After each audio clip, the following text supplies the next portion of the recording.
On my 70th birthday, my son and his wife handed me a beautifully wrapped gift box. Inside was not a watch or a heartfelt card, but a formal 30-day eviction notice from my own home. They smiled, thinking they had finally disposed of the old man to cash in on the land. But my smile was much wider. I simply looked at my son and told him that by serving me this paper, he had just triggered the acceleration clause on the hidden mortgage I held, and I was foreclosing on his entire estate by midnight. Before I continue this story, let me know where you are watching from in the comments below. Hit like and subscribe if you believe respect is earned, not inherited. I am Cyrus, 70 years old, a retired master structural engineer, and a man who built his empire quietly. The dining room was filled with the sickeningly sweet scent of vanilla frosting. My daughter-in-law Megan had ordered a lavish 3-tier cake from a trendy bakery downtown, a superficial gesture to mask her true intentions. She stood at the head of the massive oak dining table holding a silver tray with a predatory grace. My son Cameron sat to her left. He kept his eyes glued to the half-empty crystal wine glass in front of him, refusing to meet my gaze. He wore a $6,000 bespoke suit, a suit he bought using a credit card I secretly paid off every month to maintain his illusion of success. Megan stepped forward, her sharp heels clicking aggressively against the hardwood floor I had installed with my own hands 30 years ago. She extended a sleek black velvet box toward me. A silver silk ribbon was tied in a perfect bow at the top. The rest of the room was dead quiet. There were no friends invited, no extended family.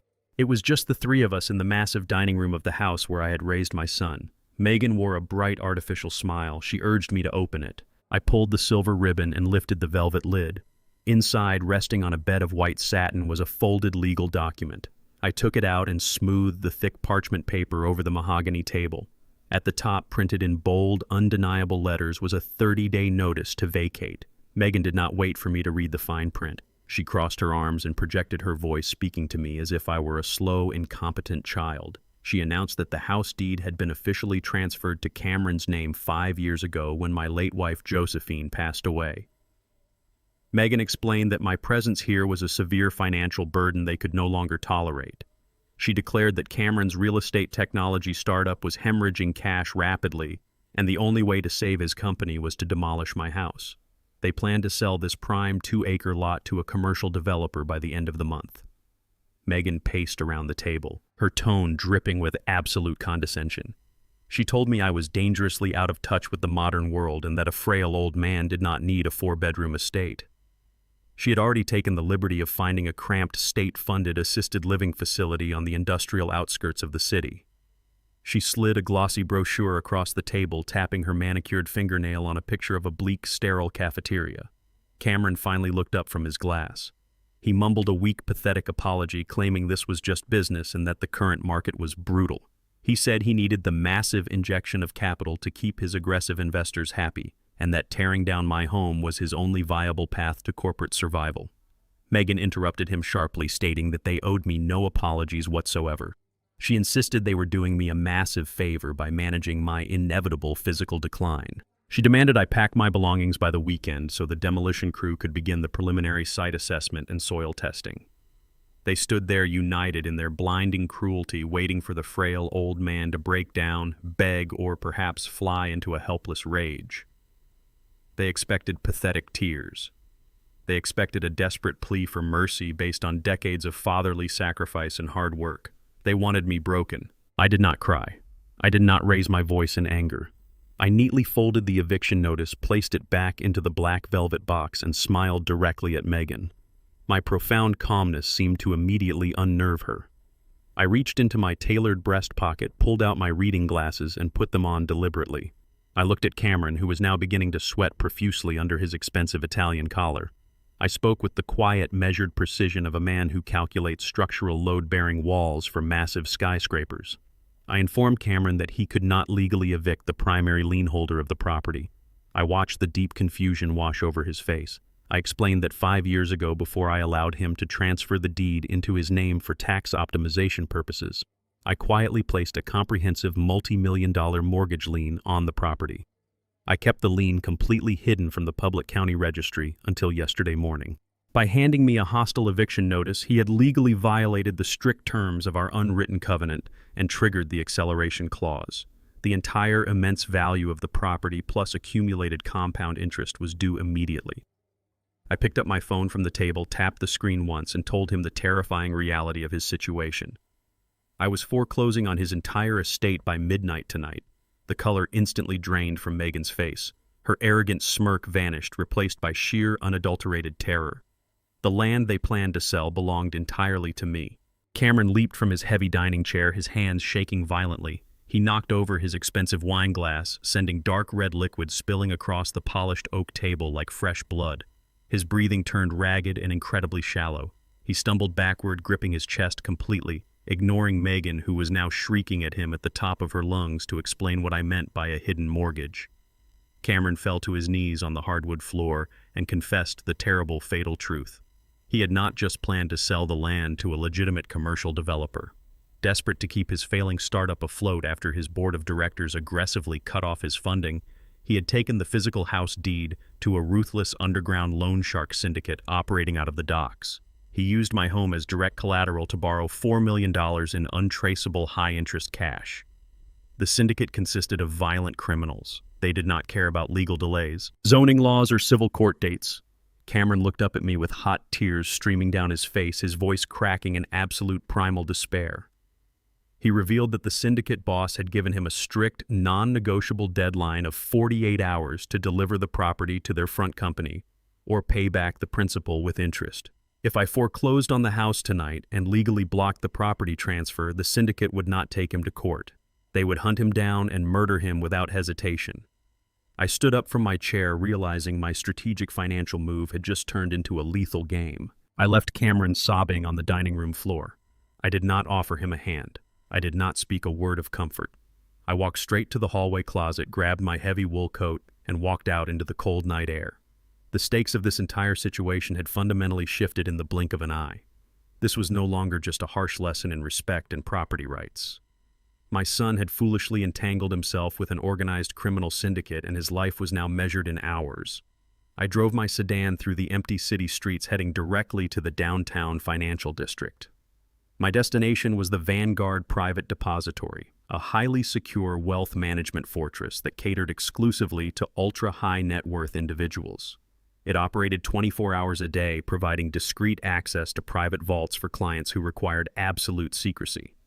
I needed to physically retrieve the original notarized mortgage lien documents immediately. Without that physical paperwork, filing an emergency injunction to block the syndicate from seizing the land would be tied up in probate court for weeks. By then, Cameron would be dead in an alleyway. I also needed to secure the $2 million in unregistered bearer bonds I kept stored alongside the deed. That untraceable capital would serve as my ultimate leverage if the syndicate demanded immediate liquidity to back off. I parked in the secure underground garage and took the private elevator up to the grand lobby. The night manager, a sharply dressed man named Mr. Hayes, greeted me with polished professionalism. I bypassed the pleasantries completely. I demanded immediate access to vault number 712. Hayes nodded nervously, sensing the cold, undeniable urgency in my voice. We walked down the silent, marble-lined corridor toward the heavy steel-reinforced doors of the primary vault. The security protocols here were designed to be absolute and impenetrable. I placed my right hand on the biometric scanner and leaned in for the retinal sweep. The machine chimed a heavy metallic click, registering my identity. Hayes inserted his master administrative key, and I inserted my private brass key. We turned them simultaneously. The massive titanium door hissed open, revealing the polished steel interior of my personal safe deposit box. I reached inside the dark cavity, expecting to feel the familiar weight of the thick leather portfolio holding my financial arsenal. My hand grasped nothing but cold, empty air. I froze. I pulled the heavy steel drawer out completely and slammed it onto the viewing table under the harsh fluorescent lights. The vault was entirely empty. There were no mortgage lien documents. There were no property deeds. And the $2 million in bearer bonds were completely gone. The silence in the secure room was deafening. The only sound was the low, steady hum of the climate control system. My mind raced through the structural variables of this disaster with the precision of an engineer analyzing a collapsed bridge. No one had my keys. No one had my biometric data. This level of breach was theoretically impossible without inside facilitation. I turned slowly to face Hayes. The color had completely vanished from his face. He was staring at the empty metal drawer with wide, terrified eyes. He stammered softly, taking a cautious step back toward the reinforced door. I stepped forward, closing the distance between us and trapping him against the steel wall. I did not yell. I lowered my voice to a dangerous, quiet register that promised absolute ruin. I asked him exactly who had accessed my secure vault. Hayes swallowed hard, pulling a secure tablet from his jacket pocket with shaking hands. He desperately scrolled through the access logs, his fingers fumbling over the glass screen. He looked up at me, his voice trembling uncontrollably. He revealed that less than 12 hours ago, right at dawn, my son Cameron had walked into the depository. I demanded to know how Cameron bypassed a state-of-the-art biometric lock. Hayes explained that Cameron did not use keys. He had presented a comprehensive, notarized, and legally bulletproof general power of attorney. The document was accompanied by 2 sworn affidavits from private physicians. The paperwork formally declared me medically incapacitated, citing advanced cognitive decline and aggressive dementia. According to the strict legal parameters of the forged document, Cameron was granted total executive control over all my financial assets, overriding the biometric security protocols. The morning manager had thoroughly verified the notary seal and the medical licenses. Legally, the bank had no choice but to grant Cameron full access to the vault. He had brought a leather duffel bag and emptied every single document and bond into it before walking out into the morning traffic. The sheer audacity of the betrayal settled over me like a heavy winter chill. Cameron had not merely borrowed against the house in a moment of desperate panic. He and Megan had meticulously engineered a hostile takeover of my entire existence. They had forged medical documents to declare me insane and strip me of my wealth. But the mathematics of their plan did not make any sense. If Cameron had $2 million in untraceable bearer bonds, he could have easily paid off the underground loan shark syndicate this afternoon. He would not have been crying on my dining room floor, terrified for his life.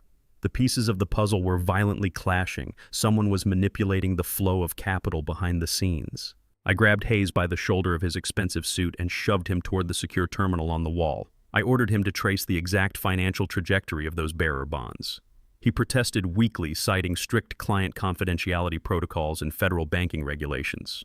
I leaned in close and promised him that if he did not show me the transaction history this exact second, I would personally ensure the Federal Banking Commission dismantled his career and indicted him for facilitating corporate fraud by sunrise.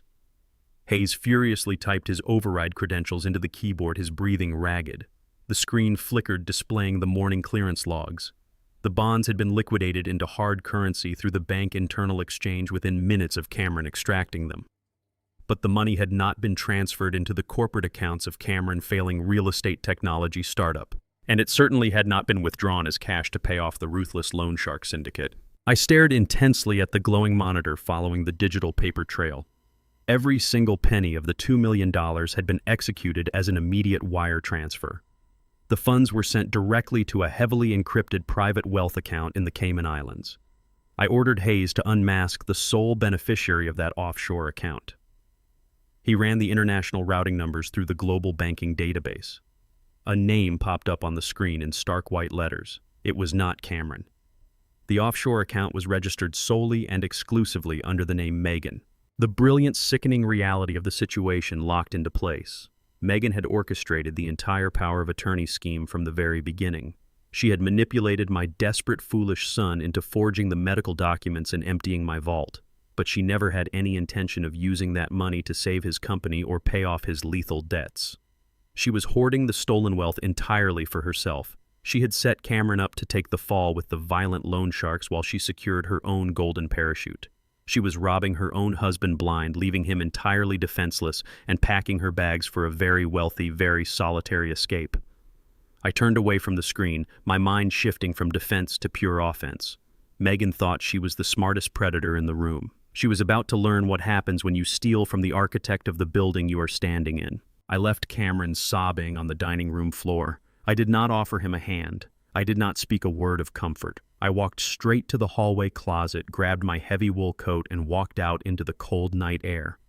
The stakes of this entire situation had fundamentally shifted in the blink of an eye.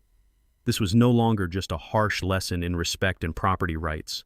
My son had foolishly entangled himself with an organized criminal syndicate, and his life was now measured in hours. I drove my sedan through the empty city streets, heading directly to the downtown financial district. My destination was the Vanguard Private Depository, a highly secure wealth management fortress that catered exclusively to ultra-high net worth individuals. It operated 24 hours a day, providing discreet access to private vaults for clients who required absolute secrecy. I needed to physically retrieve the original notarized mortgage lien documents immediately. Without that physical paperwork, filing an emergency injunction to block the syndicate from seizing the land would be tied up in probate court for weeks. By then, Cameron would be dead in an alleyway. I also needed to secure the $2 million in unregistered bearer bonds I kept stored alongside the deed. That untraceable capital would serve as my ultimate leverage if the syndicate demanded immediate liquidity to back off. I parked in the secure underground garage and took the private elevator up to the grand lobby. The night manager, a sharply dressed man named Mr. Hayes, greeted me with polished professionalism. I bypassed the pleasantries completely. I demanded immediate access to vault number 712. Hayes nodded nervously, sensing the cold, undeniable urgency in my voice. We walked down the silent marble-lined corridor toward the heavy steel reinforced doors of the primary vault. The security protocols here were designed to be absolute and impenetrable. I placed my right hand on the biometric scanner and leaned in for the retinal sweep. The machine chimed a heavy metallic click, registering my identity. Hayes inserted his master administrative key, and I inserted my private brass key. We turned them simultaneously. The massive titanium door hissed open, revealing the polished steel interior of my personal safe deposit box. I reached inside the dark cavity, expecting to feel the familiar weight of the thick leather portfolio holding my financial arsenal. My hand grasped nothing but cold, empty air. I froze. I pulled the heavy steel drawer out completely and slammed it onto the viewing table under the harsh fluorescent lights. The vault was entirely empty. There were no mortgage lien documents. There were no property deeds, and the $2 million in bearer bonds were completely gone. The silence in the secure room was deafening. The only sound was the low, steady hum of the climate control system. My mind raced through the structural variables of this disaster with the precision of an engineer analyzing a collapsed bridge. No one had my keys. No one had my biometric data. This level of breach was theoretically impossible without inside facilitation. I turned slowly to face Hayes. The color had completely vanished from his face. He was staring at the empty metal drawer with wide, terrified eyes. He stammered softly, taking a cautious step back toward the reinforced door. I stepped forward, closing the distance between us and trapping him against the steel wall. I did not yell. I lowered my voice to a dangerous, quiet register that promised absolute ruin. I asked him exactly who had accessed my secure vault. Hayes swallowed hard, pulling a secure tablet from his jacket pocket with shaking hands. He desperately scrolled through the access logs, his fingers fumbling over the glass screen. He looked up at me, his voice trembling uncontrollably. He revealed that less than 12 hours ago, right at dawn, my son Cameron had walked into the depository. I demanded to know how Cameron bypassed a state-of-the-art biometric lock. Hayes explained that Cameron did not use keys. He had presented a comprehensive, notarized, and legally bulletproof general power of attorney. The document was accompanied by 2 sworn affidavits from private physicians. The paperwork formally declared me medically incapacitated, citing advanced cognitive decline and aggressive dementia. According to the strict legal parameters of the forged document, Cameron was granted total executive control over all my financial assets, overriding the biometric security protocols. The morning manager had thoroughly verified the notary seal and the medical licenses. Legally, the bank had no choice but to grant Cameron full access to the vault. He had brought a leather duffel bag and emptied every single document and bond into it before walking out into the morning traffic. The sheer audacity of the betrayal settled over me like a heavy winter chill. Cameron had not merely borrowed against the house in a moment of desperate panic. He and Megan had meticulously engineered a hostile takeover of my entire existence. They had forged medical documents to declare me insane and strip me of my wealth. But the mathematics of their plan did not make any sense. If Cameron had $2 million in untraceable bearer bonds, he could have easily paid off the underground loan shark syndicate this afternoon. He would not have been crying on my dining room floor, terrified for his life. The pieces of the puzzle were violently clashing. Someone was manipulating the flow of capital behind the scenes. I grabbed Hayes by the shoulder of his expensive suit and shoved him toward the secure terminal on the wall. I ordered him to trace the exact financial trajectory of those bearer bonds. He protested weakly, citing strict client confidentiality protocols and federal banking regulations. I leaned in close and promised him that if he did not show me the transaction history this exact second, I would personally ensure the Federal Banking Commission dismantled his career and indicted him for facilitating corporate fraud by sunrise. Hayes furiously typed his override credentials into the keyboard, his breathing ragged. The screen flickered, displaying the morning clearance logs. The bonds had been liquidated into hard currency through the bank internal exchange within minutes of Cameron extracting them. But the money had not been transferred into the corporate accounts of Cameron's failing real estate technology startup. And it certainly had not been withdrawn as cash to pay off the ruthless loan shark syndicate. I stared intensely at the glowing monitor following the digital paper trail. Every single penny of the $2 million had been executed as an immediate wire transfer. The funds were sent directly to a heavily encrypted private wealth account in the Cayman Islands. I ordered Hayes to unmask the sole beneficiary of that offshore account. He ran the international routing numbers through the global banking database. A name popped up on the screen in stark white letters. It was not Cameron. The offshore account was registered solely and exclusively under the name Megan. The brilliant, sickening reality of the situation locked into place. Megan had orchestrated the entire power of attorney scheme from the very beginning. She had manipulated my desperate, foolish son into forging the medical documents and emptying my vault. But she never had any intention of using that money to save his company or pay off his lethal debts. She was hoarding the stolen wealth entirely for herself.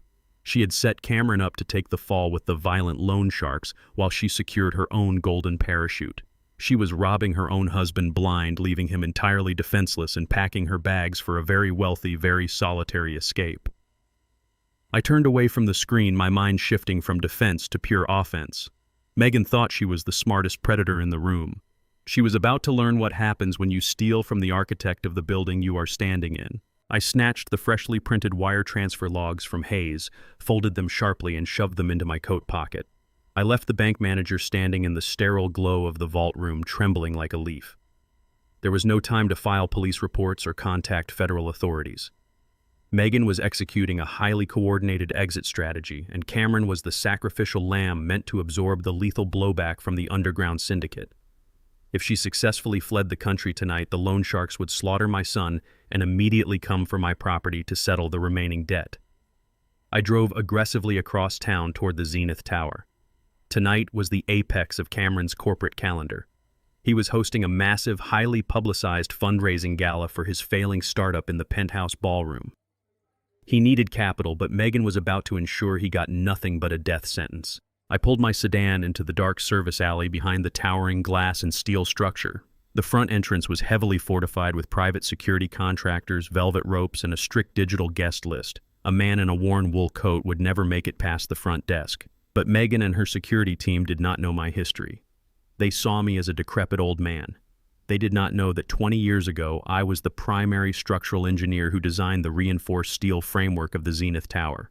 I knew this building better than the architects who drew the blueprints. I walked past the glowing security cameras, staying perfectly in their blind spots, and approached a rusted steel maintenance door hidden behind a row of industrial dumpsters. The electronic keypad was an outdated numeric model. I punched in the 5-digit master override code I had programmed into the core electrical grid 2 decades ago. The heavy deadbolt clicked open instantly. I stepped into the dimly lit maintenance corridor, breathing in the familiar scent of concrete dust and ozone. I bypassed the modern elevator banks, entirely opting for the dedicated service stairwell used only by structural inspectors. I climbed 40 flights of stairs in silence, my breathing steady, my focus absolute. My age was a biological fact, but my endurance had been forged by a lifetime of rigorous physical labor. I emerged on the mezzanine level, moving through the shadows of the utility ducts until I reached the service door of the VIP lounge overlooking the grand ballroom. Through the tinted glass wall, I could see the opulent gala in full swing below. Wealthy venture capitalists and tech investors mingled around champagne fountains. But my eyes were fixed on the interior of the VIP lounge. Cameron was pacing frantically across the plush carpet, completely isolated from the party. He clutched a glass of whiskey, his knuckles white, his face pale and shining with cold sweat. The syndicate deadline was crushing him. He looked like a man standing on the gallows waiting for the lever to be pulled. I pushed open the service door and stepped into the room. Cameron spun around, dropping his glass. It shattered on the floor, splashing dark amber liquid across his expensive leather shoes. He stared at me in absolute disbelief, his mouth opening and closing as he struggled to comprehend how I had bypassed his elite security team. He stammered, asking what I was doing here and warning me that the investors could not see me. I did not give him the courtesy of a response. I closed the distance between us in 3 long strides, grabbed him by the lapels of his tailored suit, and shoved him hard against the glass wall. The impact knocked the breath out of his lungs. I pulled the printed bank logs from my pocket and slammed the papers flat against his chest. I ordered him to read the numbers. Cameron trembled as he took the documents. His eyes scanned the Vanguard Private Depository letterhead. He looked confused at first, seeing the records of my empty vault and the liquidated bearer bonds. He looked up at me, his voice shaking, protesting that he had no choice, that he needed the money to save his life from the loan sharks, and that Megan had arranged the medical power of attorney to protect him. I told him to look at the final destination routing numbers at the bottom of the page. I watched his eyes track down the column. I watched the exact moment his reality shattered. He saw the wire transfer confirmation. He saw the Cayman Islands offshore account, and he saw the sole registered beneficiary name printed in stark, undeniable black ink. Megan. He stopped breathing. The papers rattled in his shaking hands. He read the name again and again as if the letters might magically rearrange themselves. I stepped back, letting the gravity of the betrayal crush him. I explained the situation with ruthless clarity. I told him Megan never intended to pay off the syndicate. She never intended to save his company. She orchestrated the forged medical documents to steal my untraceable wealth entirely for herself. She was hoarding the cash in a foreign account, preparing to vanish, leaving him completely defenseless to take the brutal fall when the violent loan sharks came to collect. She was not his partner. She was his executioner. A terrifying guttural sound escaped Cameron's throat. It was the sound of a man realizing his entire life was a carefully constructed lie. The arrogance, the corporate pride, the condescension he had shown me earlier that evening all evaporated, replaced by pure, blinding rage. His face flushed dark red. He crumpled the bank documents in his fist and turned sharply toward the heavy mahogany doors of the VIP lounge. He was going to march down to the main ballroom, rip the microphone from the podium, and expose his wife in front of every major investor in the city. He was going to tear her world apart. Before Cameron could take 3 steps toward the exit, a piercing screech of microphone feedback echoed through the high ceiling of the ballroom below. We both turned instinctively toward the glass wall. Down on the main stage, directly under the brilliant white spotlights, Megan was standing at the podium. But she was not delivering her scheduled keynote speech about corporate innovation. Her elegant evening gown was violently torn at the shoulder, exposing her collarbone. Her hair was intentionally disheveled, hanging wildly around her face. Her makeup was smeared with tears. She gripped the microphone stand with both hands, sobbing hysterically into the amplifier. The massive crowd of investors fell into a stunned, dead silence. Megan pointed a shaking finger upward directly toward the tinted glass of the VIP lounge where we stood. Her voice echoed off the marble walls, amplified by the state-of-the-art sound system. She screamed to the wealthy crowd that she was in terrible danger. She announced that her father-in-law, a man suffering from severe, violent, and unmedicated dementia, had just broken into the secure building. She sobbed violently, claiming that I had cornered her in the private hallway minutes ago, physically assaulted her, and threatened to murder her husband. She screamed that I was currently having a terrifying psychotic break upstairs, and that Cameron was trapped in the room with me. She begged for someone to save her husband. It was a masterclass in psychological manipulation. She had weaponized the forged medical documents in real time, validating my supposed insanity to a room full of powerful witnesses. She had preemptively destroyed my credibility before I could utter a single word about the offshore accounts, before Cameron could even react to her monstrous lie.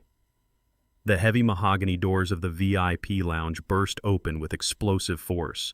I did not even have time to turn around.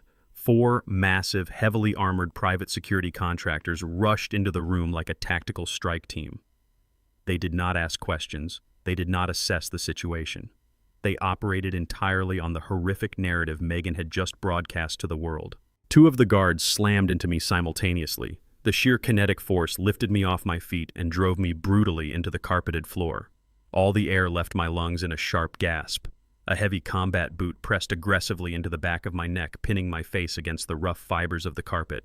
Rough hands grabbed my wrists, wrenching my arms painfully behind my back, securing them with thick plastic zip ties. I could hear Cameron screaming at the guards to stop, desperately trying to explain that it was a lie, but his voice was drowned out by the chaotic shouting of the security team securing the perimeter. I was completely immobilized, pinned to the floor, listening to the muffled gasps of the horrified crowd below. Megan had anticipated my counterattack, and she had just publicly executed her brilliant, devastating checkmate. The security contractors dragged me out of the Zenith Tower through the underground service elevator. They tossed me into the cold alleyway like a bag of garbage and cut the zip ties, warning me that if I ever returned, they would break my legs. I walked 6 miles back to my empty house in the freezing rain. My body ached, but my mind was operating with lethal clarity. I needed to execute the next phase of my counterattack at dawn. But Megan was already moving faster than I anticipated. At exactly 6 in the morning, a violent pounding echoed through my front hallway. It was not a polite knock. It was the heavy, authoritative strike of law enforcement. I opened the heavy oak door to find 2 uniformed city police officers standing on my porch. Their hands rested aggressively on their duty belts. They did not greet me. They did not ask for my side of the story. The taller officer shoved a thick stack of legal documents against my chest. The officer coldly informed me that I was being served with an emergency ex parte restraining order filed by my daughter-in-law Megan. He stated that a municipal judge had signed the order at 3 in the morning based on sworn affidavits and medical documents detailing my severe cognitive decline and violent tendencies. The papers officially classified me as an immediate physical threat to her safety and the safety of my son. The officer read the strict parameters of the court order aloud.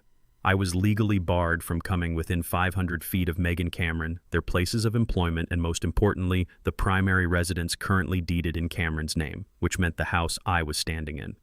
The second officer stepped into my foyer, his hand resting on his taser. He ordered me to step outside immediately.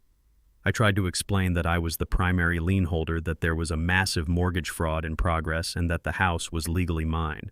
The officers did not care about real estate law or unrecorded liens. They were there to enforce a judge's signature. The taller officer pulled his handcuffs from his belt and gave me a final ultimatum.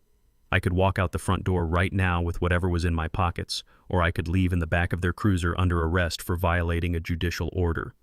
Megan had weaponized the legal system with terrifying efficiency.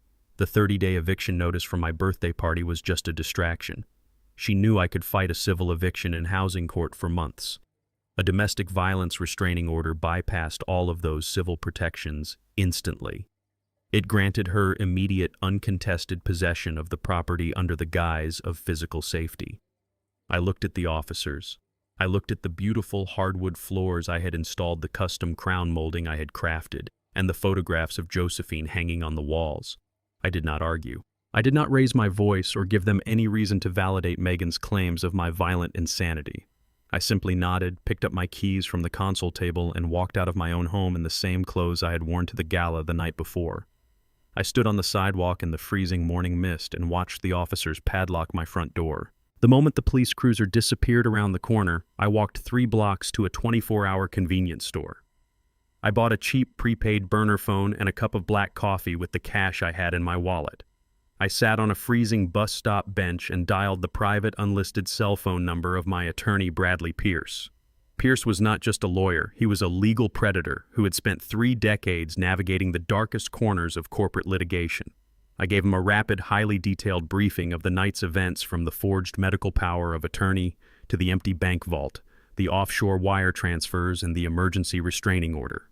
Pierce typed furiously on his keyboard in the background. He accessed the county court database and pulled up the restraining order docket. He cursed under his breath. He confirmed exactly what I had suspected. Megan had executed a brilliant legal maneuver. By securing the emergency restraining order, she had effectively neutralized my ability to enforce the hidden mortgage lien. I could not file foreclosure paperwork on a property I was legally barred from approaching or contesting in civil court without first defeating the criminal restraining order, a process that would take weeks. She had completely paralyzed me within the boundaries of the law. But Pierce was not done reading the county filings. His voice suddenly dropped, entirely losing its usual calm professionalism. He told me to listen to him very carefully. Megan was not just securing the property to sell it to a commercial developer later. She had filed for an emergency expedited demolition permit using the forged medical power of attorney. She claimed the house contained lethal black mold and severe structural hazards that required immediate leveling to protect the neighborhood. Pierce checked the city dispatch logs. A heavy demolition crew from a private contractor was already en route to my address. They had orders to bulldoze the structure to the ground starting at 7 in the morning.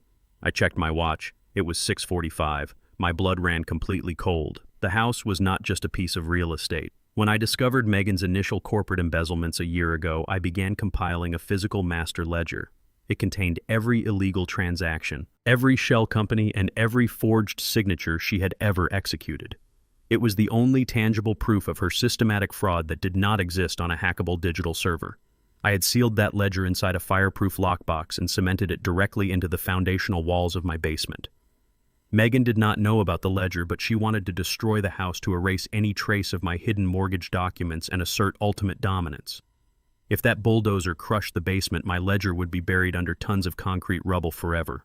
I hung up the phone and started sprinting back toward my house. I had exactly 15 minutes to break into a legally sealed crime scene and tear open a concrete wall before a wrecking ball destroyed the only evidence that could save my son's life and put Megan in federal prison. I sprinted through the freezing morning mist, my lungs burning with every breath. I had no time to hail a cab or wait for a bus. The distance between the convenience store and my property was exactly 6 blocks, but every second felt like sand slipping through an hourglass. I turned the final corner and stopped dead in my tracks, pressing my back against the cold brick of a neighboring building. A temporary chain-link fence had already been erected around the perimeter of my land.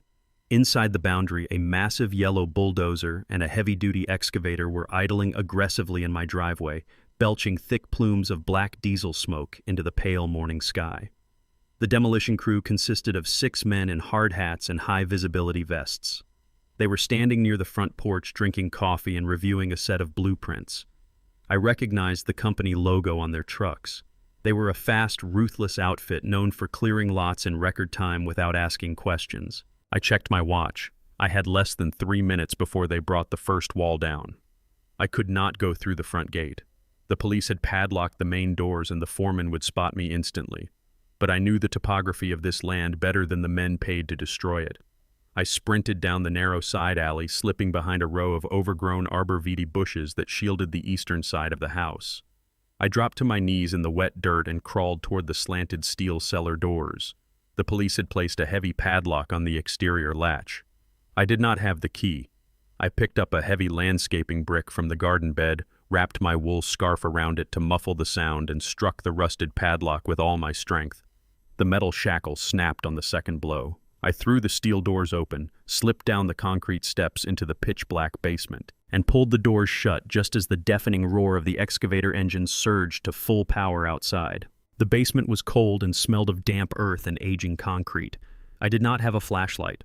I navigated entirely by memory, my hands trailing along the rough cinder block walls. The floorboards above my head suddenly groaned violently. A massive, shuddering impact struck the second floor of the house. The excavator had taken its first swing. The entire foundation vibrated under my boots. A thick cloud of dust and ancient plaster rained down from the exposed ceiling joists. I moved quickly to the northeast corner of the basement, stepping over boxes of old holiday decorations and forgotten tools. I reached my old oak workbench and grabbed a heavy steel sledgehammer resting against the leg. I turned to face the blank drywall directly behind the defunct water heater. When I first discovered Megan was quietly embezzling money through Cameron's company a year ago, I knew digital files could be erased, hacked, or manipulated. I needed undeniable physical proof. I had spent months compiling a master ledger containing printed bank statements, copies of forged signatures, and the exact routing numbers of her offshore shell companies. I placed that ledger inside a fireproof titanium lockbox and embedded it into the core structure of the house. The house shook again, this time with terrifying force. The sound of shattering glass and splintering wood echoed down the stairwell. They were tearing down the living room. I stepped up to the drywall, planted my feet firmly, and swung the sledgehammer. The heavy steel head smashed through the plaster and wood framing with a loud crack. I swung again, tearing away a massive chunk of debris to expose the foundational cinder blocks beneath. Another brutal impact hit the house. A major load-bearing beam snapped somewhere above me. The ceiling began to sag dangerously. I dropped the sledgehammer and reached into the dark, dusty cavity. My fingers brushed against the cold metal of the lockbox. It was cemented tightly into the cavity. I grabbed a rusted crowbar from the workbench, wedged it behind the titanium box, and threw my entire body weight backward. The mortar cracked. The lockbox popped free and fell heavily into my arms. I did not bother trying to carry the heavy metal container. I struck the locking mechanism repeatedly with the sledgehammer until the hinges buckled. I ripped the lid open, pulled out the thick leather-bound ledger, and shoved it deep into the inside pocket of my wool coat. I had the evidence. Now I needed to survive. A catastrophic crash deafened me. The entire kitchen floor directly above the basement collapsed downward, sending a massive avalanche of splintered oak, shattered tiles, and heavy appliances crashing onto the wooden stairs. The staircase was instantly obliterated. The only conventional exit was buried under 3 tons of debris. The air in the basement became instantly unbreathable, choked with toxic dust and pulverized drywall. I coughed violently, pulling my coat collar over my mouth and nose. The steel cellar doors I had used to enter were now completely blocked by a collapsed brick chimney. The bulldozer was systematically crushing the structure, turning my home into a deadly tomb. I had less than 60 seconds before the first floor caved in completely and crushed me. But an architect always builds a secondary exit. During the initial construction decades ago, I had designed a high-capacity ventilation shaft to feed fresh air to the industrial basement heating system. It ran horizontally through the foundation and exited through an iron grate in the side alley.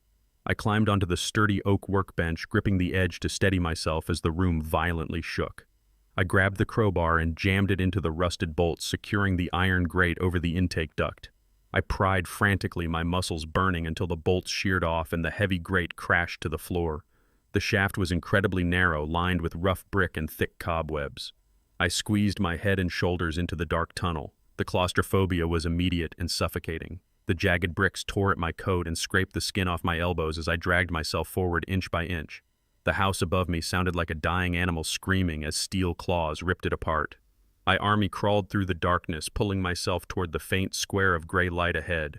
I reached the exterior grate, kicked it fiercely with my heavy boots until the masonry gave way, and pushed myself out into the freezing side alley. I collapsed onto the wet asphalt, gasping for clean air. I looked back and watched the roof of my house cave in entirely, sending a massive plume of dust high into the city skyline. I pushed myself up from the freezing pavement, my hands raw and bleeding. I patted my chest, feeling the solid, reassuring weight of the leather ledger safely tucked inside my coat. I had lost the house, but I held the absolute destruction of Megan's life right in my hands. I turned away from the wreckage and took one step toward the main street to hail a taxi. I needed to get this ledger directly to Bradley Pierce. The screech of heavy tires instantly broke the morning silence. Before I could take a second step, 2 massive black SUVs violently turned into the narrow alleyway, blocking the exit to the street. I spun around to run the other way, but 2 more identical SUVs had already sealed off the back entrance. I was completely trapped in a corridor of brick and steel. The doors of the vehicles swung open simultaneously. 4 massive men stepped out into the freezing rain. They wore heavy tactical jackets, dark boots, and blank professional expressions. They did not wear police badges. They did not announce themselves. They carried suppressed automatic weapons resting casually against their hips. These were not corporate security guards. These were the lethal enforcers of the underground loan shark syndicate Cameron had borrowed $4 million from. Megan had stolen the money, but Cameron's debt still hung over the property, and the syndicate had come to collect their collateral. I stood perfectly still, calculating my odds of fighting back. The math was impossible. Before I could raise my hands or utter a single word of negotiation, the largest man stepped up directly behind me. I felt a brutal, crushing strike to the back of my skull. My vision exploded into brilliant white light, followed instantly by overwhelming darkness. My knees buckled and I collapsed toward the wet asphalt. Rough, gloved hands caught me before I hit the ground. A thick, coarse black canvas bag was violently yanked over my head, cutting off my air and blinding me completely. I felt thick plastic zip ties bite savagely into my wrists, binding my arms behind my back. They lifted me effortlessly off the ground and hurled me face first into the metal floor of a van. The heavy doors slammed shut behind me, sealing me in total darkness as the tires screamed against the pavement and the vehicle sped away. The van ride was a chaotic blur of sharp turns and sudden stops. I lay on the ribbed metal floor, the heavy canvas bag suffocating me, the zip ties biting painfully into my swollen wrists. I focused on my breathing, calculating the time and direction. We drove for roughly 20 minutes before the vehicle screeched to a halt. The rear doors swung open violently. Rough hands grabbed me by the shoulders and dragged me out of the van, hauling me across a concrete loading dock. The ambient temperature plummeted instantly. The air turned brutally cold, biting through my wool coat. They pushed me forward and forced me down into a hard metal chair. I heard the unmistakable sound of heavy chains rattling and a massive steel door slamming shut with a vacuum seal click. Someone ripped the canvas bag off my head. The sudden blast of fluorescent light blinded me for a moment. As my eyes adjusted, my breath plumed into thick white clouds. I was sitting in the center of a massive industrial meat freezer. Rows of skinned animal carcasses hung from heavy steel hooks along the frosted walls. The temperature was well below zero. Frost was already forming on the lapels of my coat. I was completely immobilized, bound to the freezing metal chair by thick layers of industrial duct tape and plastic zip ties. The 4 armed enforcers stood near the heavy vault door, their assault rifles resting casually across their chests. They parted ways as the mastermind of the operation stepped forward into the freezing room. He was a massive, broad-shouldered man wearing a tailored cashmere overcoat that seemed completely out of place in a slaughterhouse. He had cold, dead eyes and a jagged scar running down his jawline. He pulled a metal stool over and sat directly in front of me, his face mere inches from mine. He did not introduce himself. He simply stated the brutal mathematics of my situation. He told me that my son Cameron owed his syndicate $4 million in high-interest street debt. He explained that Cameron had used my property as collateral, but the morning news indicated that my daughter-in-law had just filed an emergency demolition order on that very same property. The collateral was literally being crushed into dust as we spoke. The boss calmly pulled a heavy, serrated hunting knife from his coat pocket and rested the flat of the cold blade against my freezing cheek. He said that since the real estate was gone, they were going to extract the value in blood. He promised to start by cutting off my fingers one by one until Cameron miraculously produced the cash, and if the money did not materialize by noon, he would leave my mutilated body in the freezer to rot. He leaned back, waiting for me to panic. He expected me to beg for my life. He expected the frail, terrified whimpers of a 70-year-old man facing a gruesome death. I did not flinch. I stared directly into his cold eyes and told him he was making a catastrophic business error. I kept my voice perfectly steady, entirely devoid of fear. I informed him that cutting me to pieces would not yield a single dollar because Cameron was completely broke and the property was entangled in a massive federal fraud. The boss chuckled darkly, pressing the knife slightly harder against my skin. He asked why he should not just kill me right now for wasting his time. I told him to command one of his men to reach into the inside left pocket of my wool coat. I told him I had the exact location of the $4 million he was looking for, plus an additional $2 million, all tied up in a neat, undeniable paper trail. The boss hesitated, his eyes narrowing with suspicion. He nodded to the largest enforcer who stepped forward and aggressively ripped my coat open. The man reached inside and pulled out the heavy leather-bound ledger I had just rescued from the collapsing basement. He handed it to the boss. I instructed him to open it to the blue-tabbed section in the middle. I walked him through the numbers with the precise clinical tone of an auditor. I explained that Cameron did not have the money because his wife Megan had completely hijacked the funds. I told the boss to look at the offshore wire transfers, the liquidated bearer bonds, and the encrypted Cayman Islands routing numbers. The boss flipped through the pages, his expression slowly shifting from arrogant amusement to focused intensity. He understood financial laundering. He recognized the offshore corporate structures and the distinct digital footprints of a massive embezzlement scheme. I laid out the brutal reality of Megan's trap. I explained that Megan stole the millions and deliberately tipped off the demolition crew to destroy my house. But her masterstroke was using the syndicate as her personal assassination squad. She knew the loan sharks would come after Cameron's family when the debt defaulted. She wanted them to kidnap and murder me. She wanted the police and the FBI to find my body traced back to an underground criminal enterprise. While law enforcement hunted his syndicate down for a high-profile murder, Megan would quietly board a private jet and vanish to the Cayman Islands with his $4 million and my stolen wealth. I looked the boss dead in the eye and told him he was not a feared criminal mastermind today. He was simply a disposable pawn in a 33-year-old woman's exit strategy. The silence in the freezing room was absolute, broken only by the hum of the massive refrigeration units. The boss stared at the final page of the ledger, his thumb tracing the forged signatures and the foreign bank account numbers. The math was undeniably perfect. The logic of the trap was flawless. He closed the heavy leather book and handed it back to his enforcer. He stood up and paced the frosty floor, his breath puffing angrily in the cold air. He realized a public relations director had just outmaneuvered his entire criminal organization and almost tricked him into absorbing a federal murder charge for absolutely zero profit. The vein in his neck throbbed. He stopped pacing and turned back to face me. The dark amusement was completely gone from his eyes, replaced by a cold, calculating fury directed entirely at Megan. He walked toward me with the hunting knife tightly gripped in his fist. He did not aim for my throat. He slashed downward in two swift, precise motions, severing the thick plastic zip ties and the industrial duct tape binding my wrists and ankles. I stood up slowly, rubbing the restored circulation back into my freezing hands. The boss sheathed his weapon and looked at me with a newfound grim respect. He stated that nobody uses his syndicate as a scapegoat. He proposed a temporary, highly conditional truce. He would let me walk out of the freezer alive, provided I use my expertise to help him recover his stolen $4 million from Megan's offshore accounts before she fled the country. We had a common enemy, and our interests were violently aligned. I nodded, adjusting my coat, preparing to discuss our next tactical move. But the situation escalated before I could speak. The boss reached into his overcoat and pulled out a high-encrypted military-grade tablet. He stated that since Cameron missed his payment deadline last night, the syndicate had placed specialized trackers and hidden cameras around his immediate vicinity to monitor his movements. The boss tapped the screen, bringing up a live high-definition video feed. He turned the tablet around so I could see it clearly. My blood ran colder than the air in the freezer. The live feed was broadcasting from a stark white room. It was an intensive care unit at the city hospital. Cameron was lying in the central medical bed, hooked up to a dozen different cardiac and respiratory monitors. He looked pale and terribly weak. Standing directly next to the bed, holding a plastic cup of water, was Megan. She was whispering something into his ear, wearing a mask of false, loving concern. Suddenly, the monitors in the background began to blare with frantic, high-pitched alarms.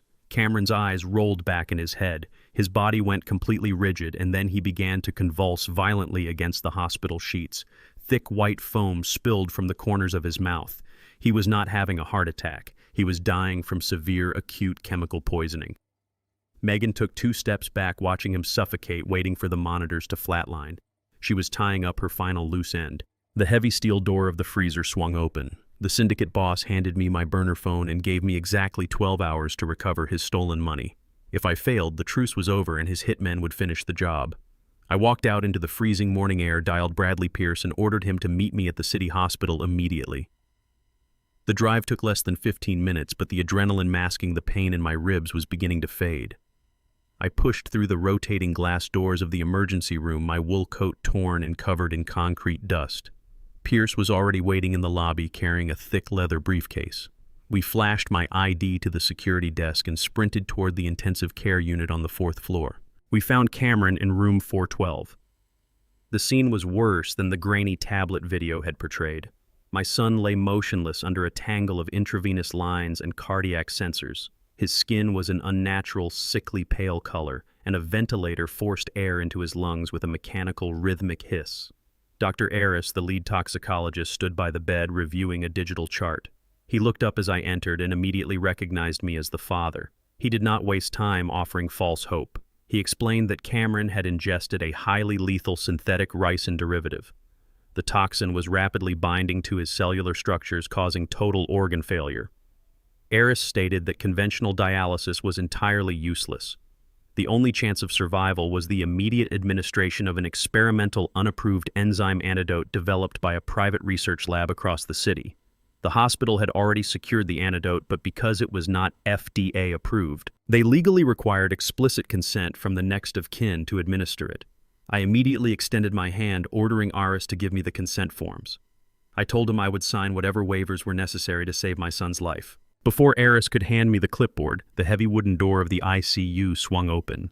Megan walked into the room, flanked by 2 sharp-suited corporate lawyers. She was no longer wearing the torn evening gown from her fabricated assault performance at the gala. She was dressed in a sharp-tailored black mourning suit, looking every bit the grieving wife preparing for a tragic funeral. She looked at Cameron's lifeless body, then turned her cold eyes toward me. She did not yell. She spoke with the chilling, calculated authority of a woman holding all the legal cards. She told Dr. Aris that she was the legal spouse and the sole holder of Cameron's medical proxy. She pulled a notarized document from her designer handbag and slapped it onto the metal medical tray. Megan stated that Cameron had explicitly expressed his wish not to be kept alive by experimental, unproven medical interventions. She formally and legally denied consent for the antidote. She then ordered Eris to initiate the palliative care protocols and prepare to disconnect the ventilator within the hour. I stepped between Megan and the doctor. I demanded to know how she could stand there and murder her own husband after stealing his company and setting him up to be slaughtered by the syndicate. Megan simply smiled, a thin, venomous curve of her lips. She whispered that the syndicate was supposed to kill him, but since he survived the initial poisoning, she was perfectly comfortable letting the hospital finish the job legally. She reminded me that I was medically declared incompetent just yesterday, meaning my parental consent was completely void.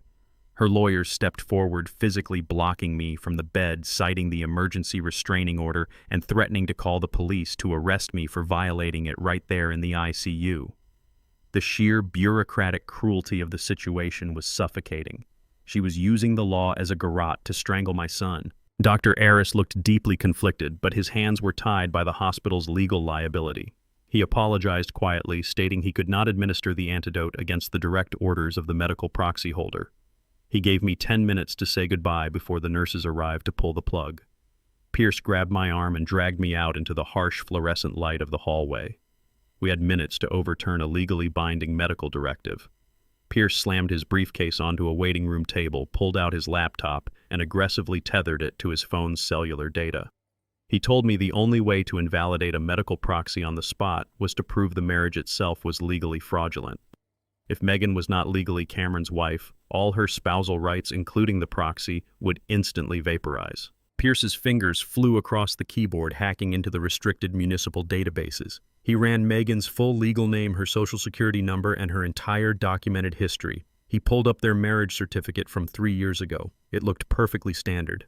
I watched the clock on the wall ticking relentlessly toward the hour. Cameron's time was evaporating. Pierce cursed loudly, pulling up her background check. He noticed she had been married once before, a brief union in her early 20s, to a man in Nevada. He aggressively cross-referenced the Nevada County clerk records, digging for the official divorce decree that should have preceded her marriage to my son. Pierce stopped typing. He leaned closer to the screen, his eyes widening. He hit the refresh button twice to confirm the data. He looked up at me, his face pale with sudden, terrifying realization. He turned the laptop around so I could see the digital records. There was a marriage certificate filed in Clark County, Nevada, 12 years ago. But there was no divorce decree. The paperwork had been filed, but the judge had never signed the final dissolution of the marriage because of a clerical error regarding property division. The implications hit me like a physical blow. Megan's current marriage to Cameron was legally void. She was committing bigamy. The medical proxy she just used to sentence my son to death was completely worthless. But Pierce pointed to a flashing red alert on the county database screen. A digital notification had just been triggered. Megan's lawyers had quietly discovered this exact anomaly 2 hours ago and had filed an emergency, retroactive annulment request in the Nevada courts to clean up her legal mess before she fled the country. The request was marked for immediate judicial review. We had the weapon to save Cameron, but we needed the original Nevada husband to testify and block that annulment before the judge stamped it. I grabbed Pierce by the shoulder and told him to use every legal injunction, every hospital grievance protocol, and every bureaucratic delay tactic in his arsenal to keep the doctors away from Cameron. I did not care if he had to physically barricade the intensive care unit doors with his own body. He needed to buy me exactly 6 hours. I turned and ran out of the hospital, dialing a private aviation broker on my burner phone as I sprinted toward the street. Within 40 minutes, I was sitting alone in the cabin of a chartered twin-engine jet roaring down the runway, ascending rapidly into the morning sky. The flight to Clark County, Nevada was a tense blur of calculated planning. I reviewed the background file Pierce had sent to my phone.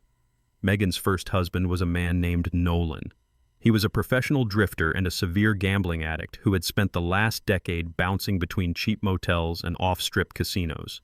He held the original undivided marriage certificate, the only physical document that could definitively prove Megan committed bigamy and void her medical proxy. I landed in the dry, scorching heat of the Nevada desert just past noon. I rented a heavy-duty truck and drove straight into the seedy underbelly of the city. Tracking Nolan down was a matter of following the lowest denominator of vice. He was not gambling in the glamorous casinos on the main boulevard. I found him in a windowless, smoke-filled underground card room operating out of the back of a failing auto body shop on the city limits. The air inside was thick with the stench of cheap cigars, stale beer, and desperation. I spotted him sitting at a high-stakes poker table in the far corner. Nolan looked exactly like a man who had been losing for 12 consecutive years. His face was gaunt, his eyes were bloodshot, and his hands trembled as he pushed a small stack of faded chips toward the center of the table. I walked up behind him, grabbed him firmly by the collar of his stained leather jacket, and hoisted him out of his chair. He tried to resist, muttering a string of insults, but I shoved him forcefully against the cold cinder block wall near the emergency exit. I did not mince words. I introduced myself and told him exactly why I was there. I demanded the original marriage certificate and his immediate physical presence on a flight back to the city to testify before a judge. Nolan's drug-addled brain took a few seconds to process the information, but the sheer predatory instinct of a degenerate gambler quickly took over. A greedy, ugly smile spread across his face. He realized he was no longer a pathetic loser in a backroom game. He suddenly held the winning lottery ticket to my son's survival. He leaned against the wall, crossing his arms, and stated that testifying against Megan would put a massive target on his back. He claimed she was ruthless and well-connected. He told me the paper and his testimony would cost me exactly $100,000 paid in untraceable cash right this second. He laughed, adding that a man who charters private jets could certainly afford the price of admission. If I refused, he promised to call Megan, directly inform her of my investigation, and sell the certificate to her for double the price so she could burn it herself. I emphasized the urgency. I told him Cameron was lying on a hospital bed with his organs failing, and every minute we wasted breathing the toxic air of this casino brought my son closer to the morgue. Nolan simply shrugged, completely indifferent to a stranger's death. He repeated his demand. I swallowed my rage, nodded slowly, and told him the cash was ready. I grabbed his arm, steering him out into the blinding Nevada sunlight, and ordered him into my truck. I drove us out of the city limits, heading toward the quiet, desolate foothills overlooking the valley. Nolan shifted nervously in his seat as the paved roads turned into dusty gravel paths. He demanded to know where we were going, assuming I was taking him to the desert to execute him. I ignored his panic and parked the truck in front of a small, highly secluded private cemetery enclosed by a wrought iron fence. This was the final resting place of my late wife, Josephine. Her family had owned a massive ranch in this valley decades ago, and it was her dying wish to be buried in the quiet earth of her childhood home. We walked past rows of weathered headstones until we reached a beautiful, heavy granite mausoleum shaded by a large oak tree. I knelt down beside the marble base of her memorial. I had always believed a man should keep a portion of his wealth completely disconnected from the digital grid, safe from the prying eyes of banks, lawyers, and thieves. I reached under a heavy, decorative landscaping stone at the foot of the grave and pushed it aside. I dug into the soft earth with my bare hands until my fingers hit a heavy polymer lockbox. I pulled it out, entered the combination, and popped the lid. Inside lay tightly wrapped bundles of $100 bills. I counted out exactly $100,000, stood up, and threw the heavy stacks of cash directly into Nolan's chest. He scrambled to catch the money, his eyes wide with absolute disbelief. He quickly shoved the bundles into his jacket pockets and pulled a creased yellowed envelope from his boot. He handed it to me. I opened the envelope and verified the document.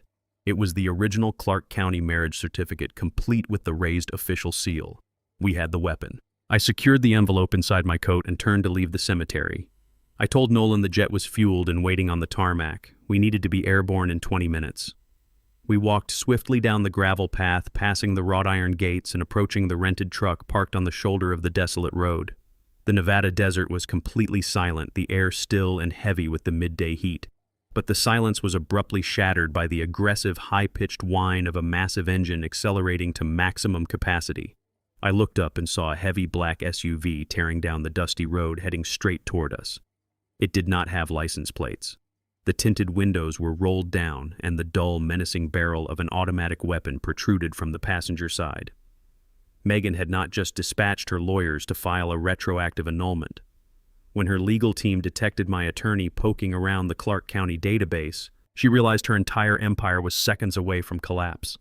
She knew I was coming for the first husband. She had hired a team of professional corporate fixers to intercept us and silence the only living witness permanently. The SUV did not slow down. The driver locked eyes with me through the windshield and slammed his foot on the gas pedal. The heavy grille of the vehicle surged forward like a guided missile aiming directly for Nolan's chest. I grabbed Nolan by his collar and threw us both toward the dusty ditch as the first barrage of gunfire erupted from the window, shredding the metal door of my rented truck into a cloud of deadly shrapnel. The gunfire shattered the quiet desert afternoon, ripping through the metal of the truck door and blowing out the rear window. I hauled Nolan out of the ditch, shoving him roughly into the driver's side of the rented heavy-duty truck. I jumped in right behind him, throwing the engine into drive before the passenger door even closed. I stomped on the gas pedal, sending a massive plume of dust and gravel into the air as the heavy tires struggled for traction on the loose shoulder. The black SUV was already realigning for a second pass, its massive black grille looming in my cracked rearview mirror like a predator closing in for the kill. We hit the main asphalt highway, doing 80 miles per hour. The barren Nevada desert stretched endlessly on both sides, offering absolutely no cover, no side streets, and no alternative routes.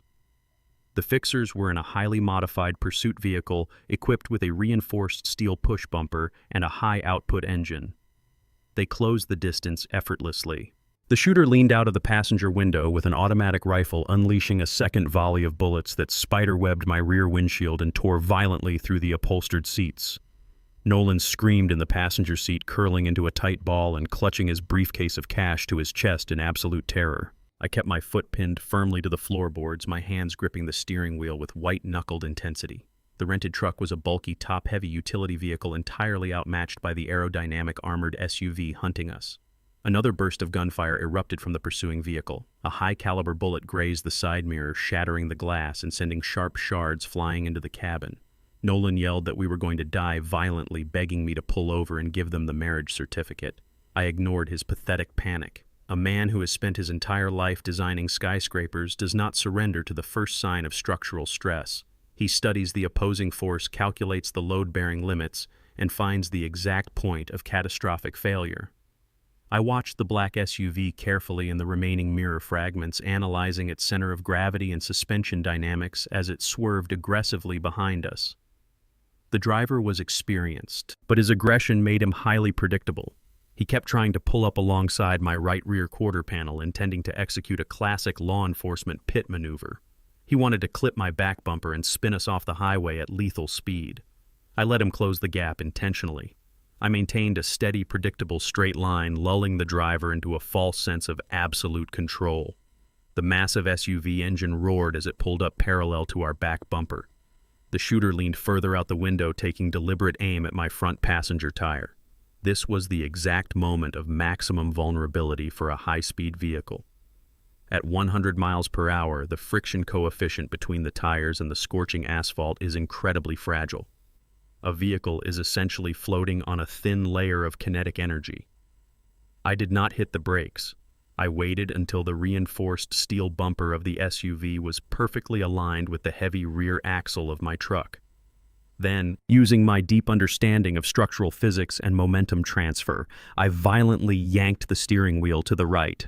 I did not just bump them. I executed a hard, calculated sideswipe using the heavy mass of the truck to strike the SUV precisely at the apex of its front wheel well. The immense kinetic energy of my heavier vehicle transferred instantly into their lighter front end, completely destroying their delicate steering geometry. The SUV lost traction instantly. The driver overcorrected in a desperate panic, snapping the steering wheel the opposite way. At that terrifying speed, the shift in mass was completely unrecoverable. The SUV launched sideways, its tires lifting completely off the scorching asphalt. The heavy vehicle hit the soft, uneven shoulder of the desert highway and violently rolled over. It flipped end over end in a chaotic, deafening blur of crushing metal and shattering glass. It tore through the dry scrub brush, shedding doors and engine parts before finally slamming into a deep, dry riverbed in a massive, choking cloud of brown dust. I did not slow down to check the wreckage or look for survivors. I pushed the rented truck to its absolute mechanical limit, the damaged engine screaming as we tore down the empty highway toward the private airstrip. The bullet holes whistled loudly as the hot desert wind whipped through the destroyed cabin. Nolan was hyperventilating, his face pale and covered in a fine layer of pulverized glass, but he was completely physically unharmed. We reached the perimeter chain link gate of the airfield in 15 minutes. I bypassed the main terminal parking lot entirely and drove the battered smoking truck straight onto the sun-baked tarmac. The twin-engine charter jet was already fueled and idling loudly, the pilot waiting anxiously by the lowered boarding stairs. I grabbed Nolan firmly by the arm, dragging him out of the ruined truck and forcing him rapidly up the steps. I handed the pilot an extra thick stack of $100 bills from my pocket, ordering him to seal the cabin doors and request immediate emergency clearance for takeoff. The jet engines spooled up with a deafening roar, pressing us back into our seats. Within minutes, we were airborne, leaving the scorching Nevada desert and the burning wreckage of Megan's elite assassins far below us. I settled into the leather seat of the quiet cabin, the precious original marriage certificate safely secured in my inside coat pocket. We had survived the brutal physical assault. We had the irrefutable legal evidence required to completely destroy Megan's fraudulent medical proxy and save my son. I pulled out my prepaid burner phone to update Bradley Pierce on our successful extraction and give him our exact estimated time of arrival. The phone vibrated wildly in my hand before I could even dial his unlisted number. I answered immediately, expecting him to confirm that the hospital situation was stable and secure. Instead, Pierce sounded completely out of breath, his usual cold courtroom composure entirely shattered. He told me he had failed to delay the doctors. While I was fighting for my life on the desert highway, Megan had brought in a highly aggressive specialized litigation team armed with an emergency court order from a corrupt, sympathetic judge. The legal document completely bypassed the hospital ethics committees and mandated the immediate execution of her medical proxy rights. Pierce yelled over the phone that the hospital administration had formally caved under the threat of a massive multi-million-dollar civil lawsuit. They had just ordered armed hospital security to physically remove Pierce from the intensive care unit hallway. I asked him with dead calm exactly how much time we had until the plane touched down. Pierce delivered the devastating mathematical reality of our situation. The court order gave the medical staff a strict, legally binding deadline. They were legally obligated to pull Cameron's life support and cease all respiratory assistance in exactly 90 minutes. Our flight back to the city alone took 75 minutes. That left me an impossibly narrow 15-minute window to land, bypass gridlocked city traffic, physically storm the hospital, and present the marriage certificate to a judge to halt the execution. If our plane caught a single headwind, or if we hit one red light on the way to the emergency room, my son would suffocate to death before I ever reached the hospital doors. The jet wheels slammed onto the tarmac with bone-jarring force. I did not wait for the aircraft to come to a complete stop, or for the ground crew to secure the perimeter. I kicked the cabin door open, grabbed Nolan by the collar of his leather jacket, and dragged him down the metal steps into a waiting black sedan that Bradley Pierce had arranged. The driver was a former tactical operative who understood the absolute severity of the deadline. He ignored every red light, mounted the concrete curbs, and swerved through the gridlocked downtown traffic with reckless, calculated precision. We had exactly 11 minutes left before the hospital administration legally pulled Cameron's life support. The sedan skidded to a violent halt in front of the towering municipal courthouse. I threw the door open and sprinted up the massive stone steps, pulling the breathless, terrified gambler along with me. We bypassed the standard metal detectors, flashing the emergency federal bypass credentials Pierce had miraculously procured for us minutes prior. We burst through the heavy brass doors of the main courthouse lobby and ran straight toward the emergency injunction chambers on the second floor. Every single second ticking by was a second of oxygen denied to my son. We reached the heavy oak doors of Courtroom 4, where the emergency duty judge was presiding over expedited hearings. But the corridor was completely blocked. Megan had not just sent a single junior attorney to secure her retroactive annulment. She had deployed a solid wall of 6 high-priced corporate litigators from the most ruthless defense firm in the city. They formed a physical barricade in front of the chamber doors, dressed in immaculate custom suits, holding thick leather briefcases and massive stacks of meaningless legal motions designed entirely to burn time.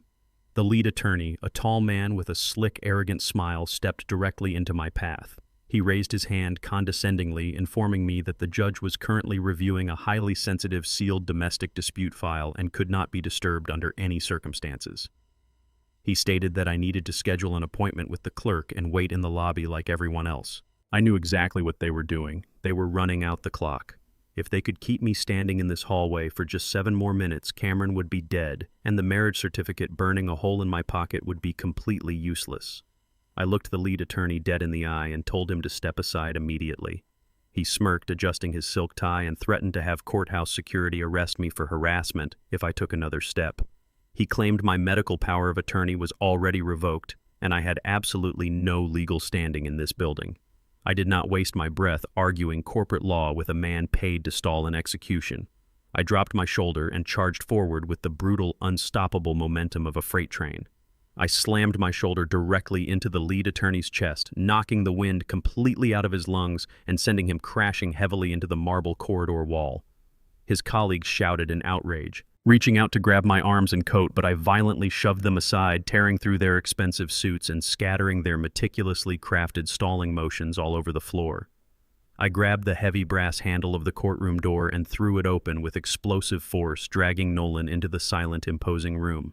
The duty judge, an older woman with sharp eyes and a no-nonsense demeanor, slammed her wooden gavel down instantly, demanding to know the meaning of this extreme and violent disruption. The corporate lawyers flooded into the room behind me, shouting frantic objections and demanding I be held in contempt of court and arrested on the spot.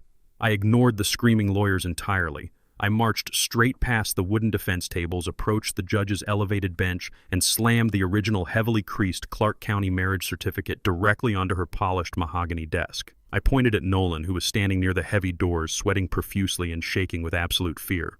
I looked directly at the judge and stated my case with piercing clarity. I told her the corporate lawyers screaming behind me were actively facilitating a first-degree murder disguised as a standard medical procedure. I explained that the woman attempting to terminate my son's life support under the guise of a medical proxy was currently committing felony bigamy. I pointed to the raised, undeniable state seal on the Nevada certificate and declared that the man trembling in her courtroom was the legal, undivorced husband of Megan. The judge's expression shifted instantly from deep annoyance to profound shock. She adjusted her reading glasses, grabbed the certificate, and scrutinized the filing dates and the official state seal.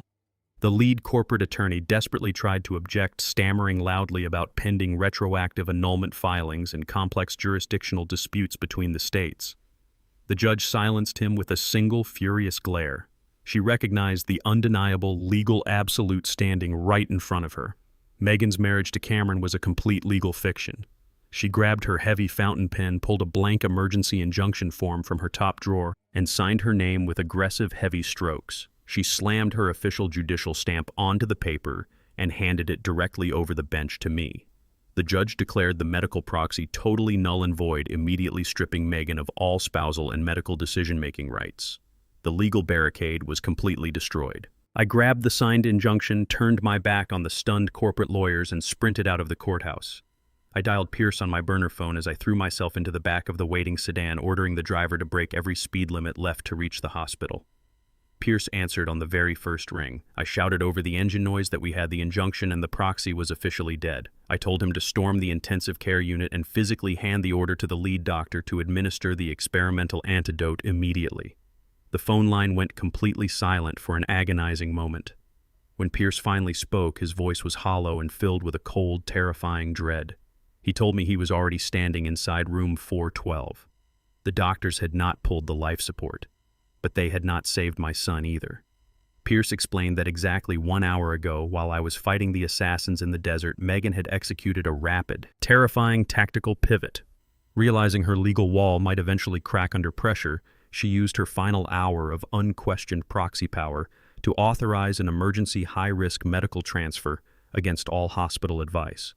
She hired a private, heavily armed medical transport team to move Cameron out of the city hospital entirely. I arrived at the intensive care ward 10 minutes later, bursting through the double doors with the court order raised in my hand. But I was met with nothing but a perfectly made, incredibly empty bed. The cardiac monitors were turned off. The mechanical ventilator was completely gone. Megan had secretly vanished, with my son moving him to a completely undisclosed private clinic somewhere in the state, removing him entirely out of the reach of the city hospital's jurisdiction and my newly signed court order. I stared at the empty hospital bed in room 412, the sterile white sheets perfectly smoothed out, as if my son had never existed. The silence of the disconnected cardiac monitors was deafening. Bradley Pierce stood frozen next to the door, the emergency judicial injunction trembling in his hands. Megan had outmaneuvered the court order by simply removing the patient from the jurisdiction of the legitimate hospital system. Pierce frantically pulled out his phone, preparing to dial the local police precinct to demand they issue an Amber Alert or a medical kidnapping warrant. I reached out and firmly pushed his hand down, ending the call before it could even connect. Law enforcement would require formal reports, bureaucratic approvals, sworn statements, and a jurisdictional battle that could take days to mobilize. Cameron did not have days. He did not even have hours. If Megan had transferred him to an off-the-grid private clinic, she was preparing to finish the lethal injection away from the prying eyes of legitimate medical professionals. I needed to track her exact physical location instantly. To do that, I needed to exploit the one vulnerability Megan could not fully control. I needed to track her digital footprint. I remembered a specific conversation I had with Cameron 3 weeks ago. He had complained bitterly about a brilliant but highly combative senior data analyst at his startup named Tariq. Tariq had abruptly quit the company after discovering massive financial discrepancies in the corporate accounts, the exact same discrepancies I had later found. I knew Tariq was the only person in the city with the technical architecture required to completely bypass the startup security protocols. I left Pierce at the hospital to handle the fallout with the administration and drove my rented sedan straight to the university district. I knew Tariq frequented a heavily fortified underground cyber cafe near the engineering campus. I walked down the concrete stairs into the dark, neon-lit basement and found him hunched over a bank of glowing monitors in the far back corner. He wore a heavy black hoodie, his eyes bloodshot from staring at complex lines of code. I approached his terminal and dropped a thick stack of the $100 bills I had retrieved from Josephine's grave directly onto his mechanical keyboard. Tariq jumped in his seat, reaching instinctively to close his secure browser windows.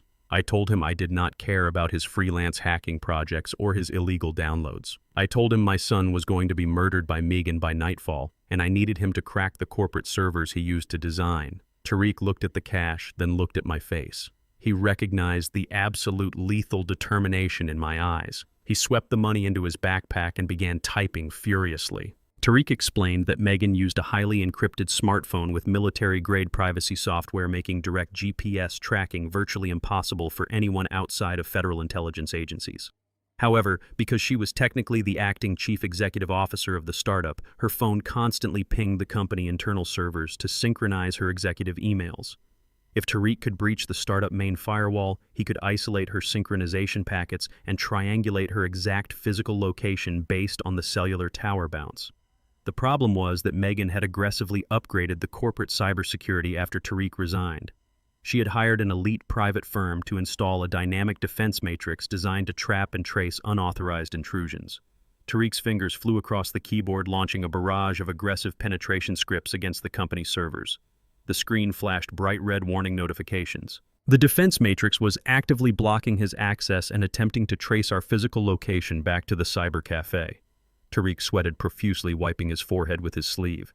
He warned me that if the system locked him out, the digital trail would be permanently severed and the private firm would immediately dispatch physical security to our location. I stood directly behind him.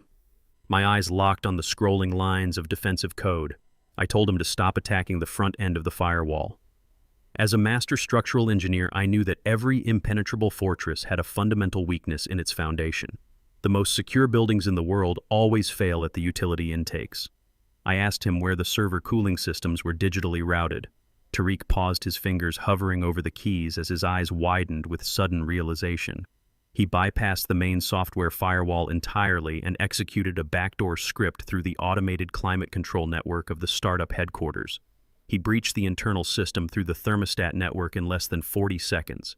He immediately isolated the executive communications node and locked onto the unique digital signature of Megan's encrypted device. The glowing green numbers of a live GPS coordinate slowly materialized on the dark screen. Tariq ran the coordinates through a high-resolution satellite mapping program. The location did not correspond to any registered hospital, legitimate medical facility, or even a residential address in the affluent suburbs. The red digital pin dropped precisely on a desolate sector of the city's abandoned industrial zone. It was a bleak, forgotten area composed entirely of condemned meatpacking plants and rusted chemical storage warehouses situated near the highly polluted riverfront. I leaned closer to the monitor, analyzing the satellite imagery with clinical precision. The specific address belonged to a heavily fortified, windowless concrete building that had supposedly been vacant for over a decade. But the thermal imaging overlay Tariq pulled up told a completely different story. the building was radiating a massive heat signature indicating a high-powered, independent electrical grid operating completely off the public radar. It was an illicit underground surgical clinic, the exact kind of facility used by criminal syndicates to quietly patch up gunshot wounds or permanently dispose of liabilities without generating a death certificate. Megan had paid an absolute fortune to move Cameron into a concrete slaughterhouse where no questions would ever be asked. I had the exact location. I memorized the quickest industrial service routes, calculating the structural layout of the warehouse in my mind, preparing for a violent extraction. I turned to leave the cyber cafe, ready to physically breach the clinic and save my son. But Tariq grabbed the sleeve of my coat, his eyes locked onto a secondary window he had just opened on his terminal. While triangulating the GPS signal, his extraction program had automatically downloaded the last 24 hours of Megan's outgoing executive emails. Tariq told me in a hushed, terrified whisper that I needed to read the most recent encrypted message she had sent. I looked at the screen. The email was addressed to the managing partners of a massive state-backed foreign investment conglomerate operating out of Europe. The subject line read as a final confirmation of asset transfer. I read the detailed contents of the email, and the true terrifying scope of Megan's endgame finally clicked into place. She was not just killing Cameron to cover up her embezzlement or to escape the violent loan sharks. She was executing a complete corporate liquidation. She had scheduled an emergency, legally binding board of directors meeting for 8 o'clock tomorrow morning. Using the absolute voting control, she had manipulated Cameron into signing away right before he was poisoned. She was preparing to sell the entirety of the startup's proprietary software and intellectual property to the foreign firm. The agreed purchase price listed in the attached contract was an astronomical $50 million, completely payable in untraceable offshore cryptocurrency. Once she signed those papers tomorrow morning, the foreign firm would legally absorb the technology, Cameron's company would instantly cease to exist, and Megan would walk away with a vast fortune that even the federal government could never trace or touch. Saving Cameron's life tonight was no longer the final victory. If I did not completely destroy her authority before that boardroom signature tomorrow, she would strip my son of his entire legacy and vanish into thin air as a ghost with $50 million. I thanked Tariq, turned my back on the glowing monitors, and walked out into the cold city night. It was time to tear her empire down to the studs. I drove the rented sedan deep into the abandoned industrial sector, leaving the glittering skyline of the city far behind. The roads here were cracked and swallowed by overgrown weeds lined by the skeletal remains of collapsed factories. I parked 2 blocks away from the GPS coordinates Tariq had provided, concealing my car in the shadow of a rusted water tower. I walked the remaining distance on foot. The target building was a massive brutalist concrete structure that looked like an old meatpacking plant. There were no signs, no windows, and no exterior lights. But the low, heavy hum of high-capacity industrial generators vibrated through the cracked pavement under my boots.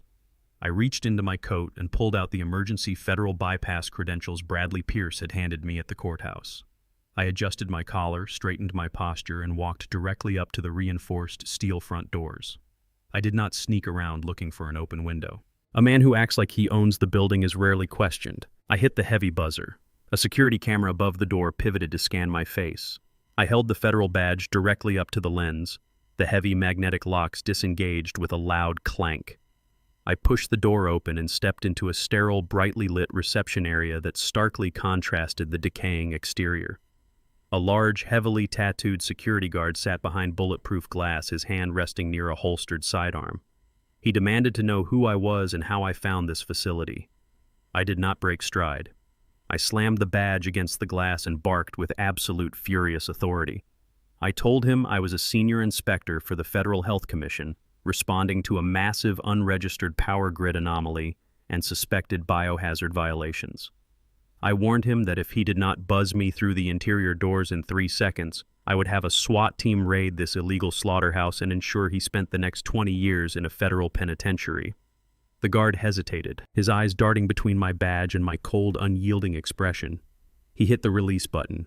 The interior doors slid open. I marched inside, my heart hammering against my ribs, but my face a mask of stone. I bypassed the ground floor operating rooms entirely.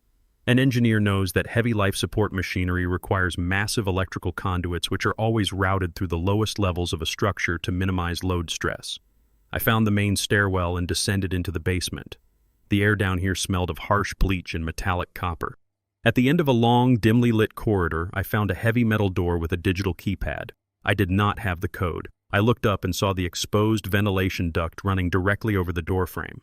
I grabbed a heavy steel fire extinguisher from the wall bracket, climbed onto a supply cart, and used the heavy cylinder to smash the exposed electrical junction box above the keypad. Sparks showered down, short-circuiting the magnetic lock. The heavy door popped open. I stepped into the room. It was a makeshift intensive care unit completely isolated from the rest of the clinic. Cameron lay in the center of the room on a steel medical bed. He was heavily sedated, hooked up to a portable ventilator and a bank of vital sign monitors. His skin was the color of old ash. Before I could rush to his side, the door of the adjacent supply closet swung open. A large man in green medical scrubs stepped out. He was not a doctor. He had the thick neck and broken nose of a street enforcer. In his right hand, he held a large plastic syringe filled with a clear liquid. He looked at me completely startled. Then his eyes darted to Cameron. I glanced at the medical chart resting on the counter and the empty glass vial next to it. It was potassium chloride. In a clinical setting, it was used for extreme electrolyte imbalances. In an untraceable underground clinic, a massive dose injected directly into an intravenous line would cause immediate, catastrophic cardiac arrest. It was the perfect, undetectable murder weapon. Megan had paid this corrupt orderly to finish the job before morning. The orderly lunged toward Cameron's bed, desperately trying to jam the needle into my son's IV port before I could intervene. He was younger, faster, and heavier than me, but a structural engineer understands that absolute force is meaningless against proper leverage. I did not try to outmuscle him. I stepped directly into his path, grabbed his extended right wrist with both hands, and pivoted my entire body weight sharply to the left. I used his own forward momentum against him, twisting his arm into a brutal, unnatural angle. The orderly screamed as the bones in his wrist snapped loudly. The syringe dropped to the floor, shattering on the concrete. He swung his massive left fist toward my head in a blind panic. I ducked underneath the wild punch, drove my knee viciously into his floating ribs, and slammed the heavy base of my palm directly upward into his jaw. His eyes rolled back into his head. He collapsed backward, hitting the concrete floor with a heavy, lifeless thud. I kicked the broken syringe away and immediately turned my attention to my son. I had absolutely no time to wait for ambulances or explain the situation to the corrupt clinic staff. I needed to move Cameron right now. I carefully disconnected the heavy diagnostic monitors, leaving only the portable oxygen tank and the primary intravenous line attached. I lifted his limp body from the bed, grunting under his dead weight, and draped him over my shoulders using a fireman's carry. My knees screamed in protest, but I pushed through the agonizing pain. I carried him out of the room, avoiding the main corridors, and navigated through the boiler room toward the rear loading dock. The heavy steel roll-up doors were unguarded. I hit the manual release chain, slipped out into the freezing night air, and hauled Cameron 2 blocks down the cracked pavement to my hidden sedan. I laid him across the back seat, threw the car into gear, and sped away from the industrial zone before the security guard even realized the basement had been breached. I drove furiously across the city to a highly secure private residential address in the affluent northern suburbs. It was the home of Dr. Evans, a retired chief of surgery, and one of my oldest, most fiercely loyal friends. Decades ago, I had quietly funded the construction of his entire hospital wing without ever putting my name on a single plaque. He owed me a debt that transcended medical bureaucracy. I had called him from the cyber cafe, and he was already waiting in his driveway. Bradley Pierce had arrived minutes earlier, bringing the experimental enzyme antidote he had successfully legally bullied the city hospital administration into surrendering. We carried Cameron into Dr. Evans's sterile, fully equipped home study. Evans did not ask questions about the gunshot holes in my coat or the federal badge. He immediately established a clean intravenous line and began pushing the experimental antidote directly into Cameron's failing bloodstream. The next 3 hours were an agonizing, silent vigil.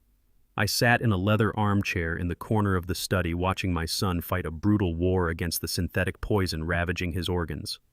Pierce paced the hallway outside, coordinating our legal defense and preparing the bankruptcy filings. Just before dawn, the harsh mechanical rhythm of Cameron's breathing suddenly changed. His chest heaved. He let out a sharp, ragged gasp and opened his eyes. They were completely bloodshot and filled with absolute terror.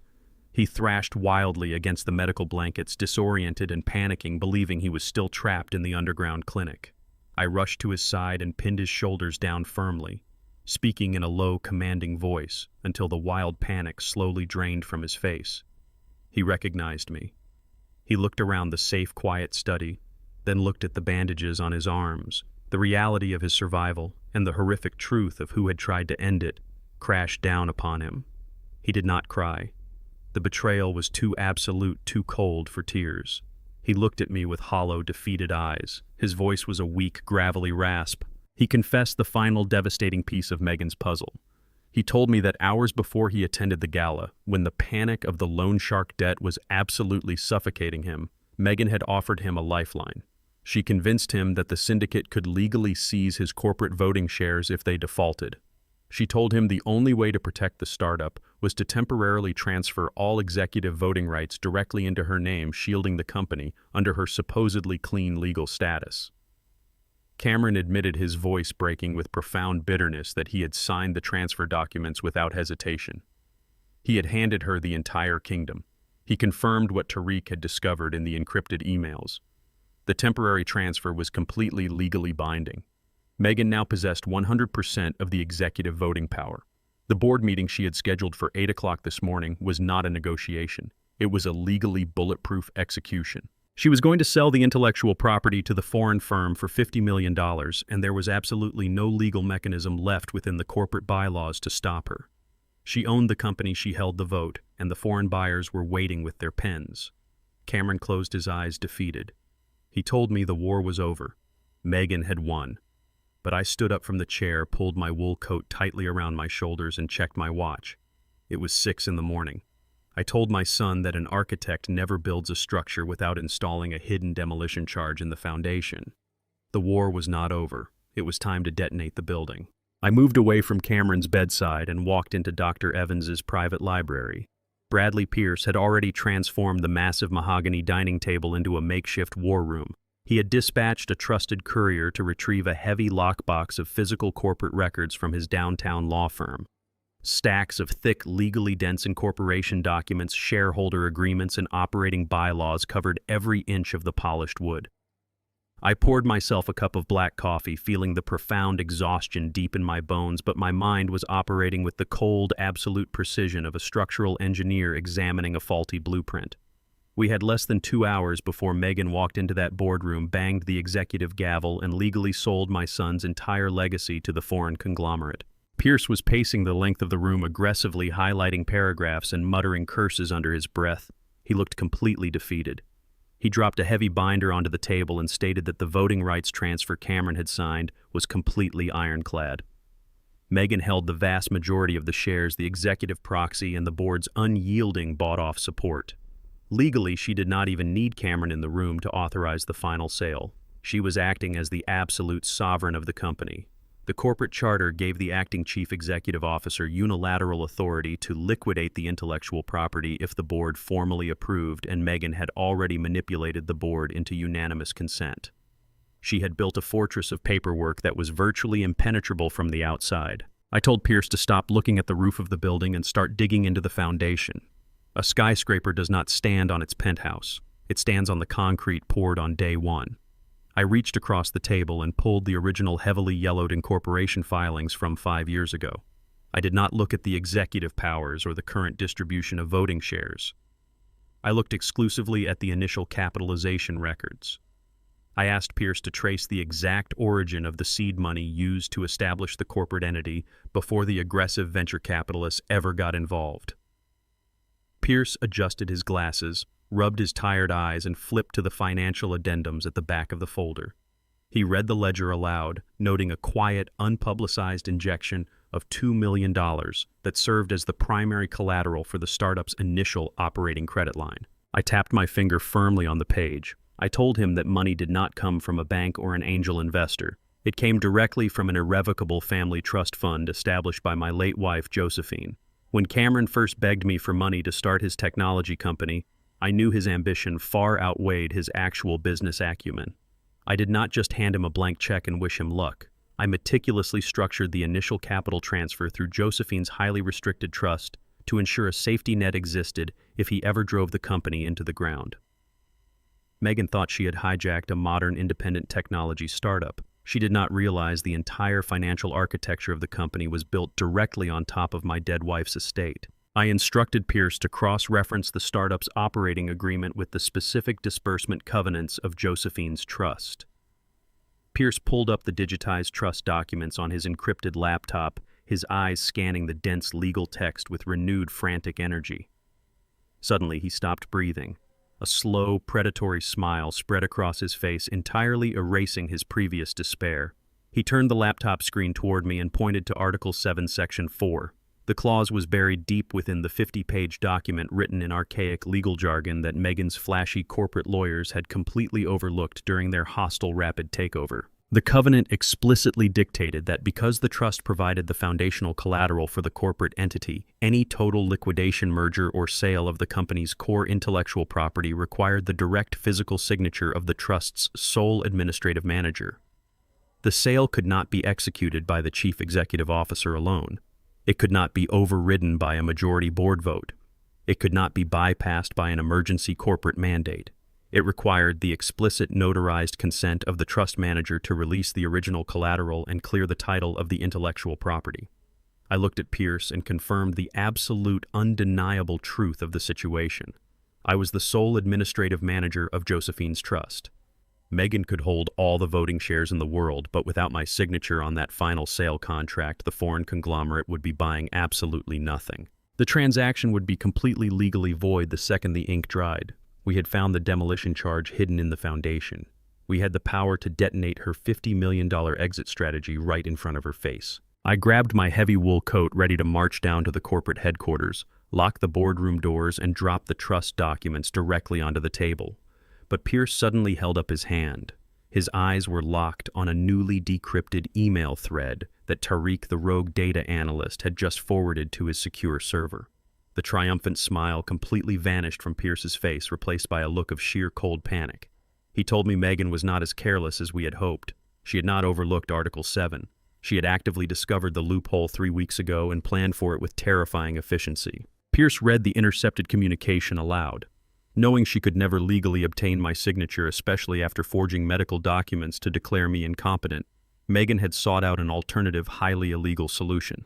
She had hired a world-class underground document forger operating out of Europe.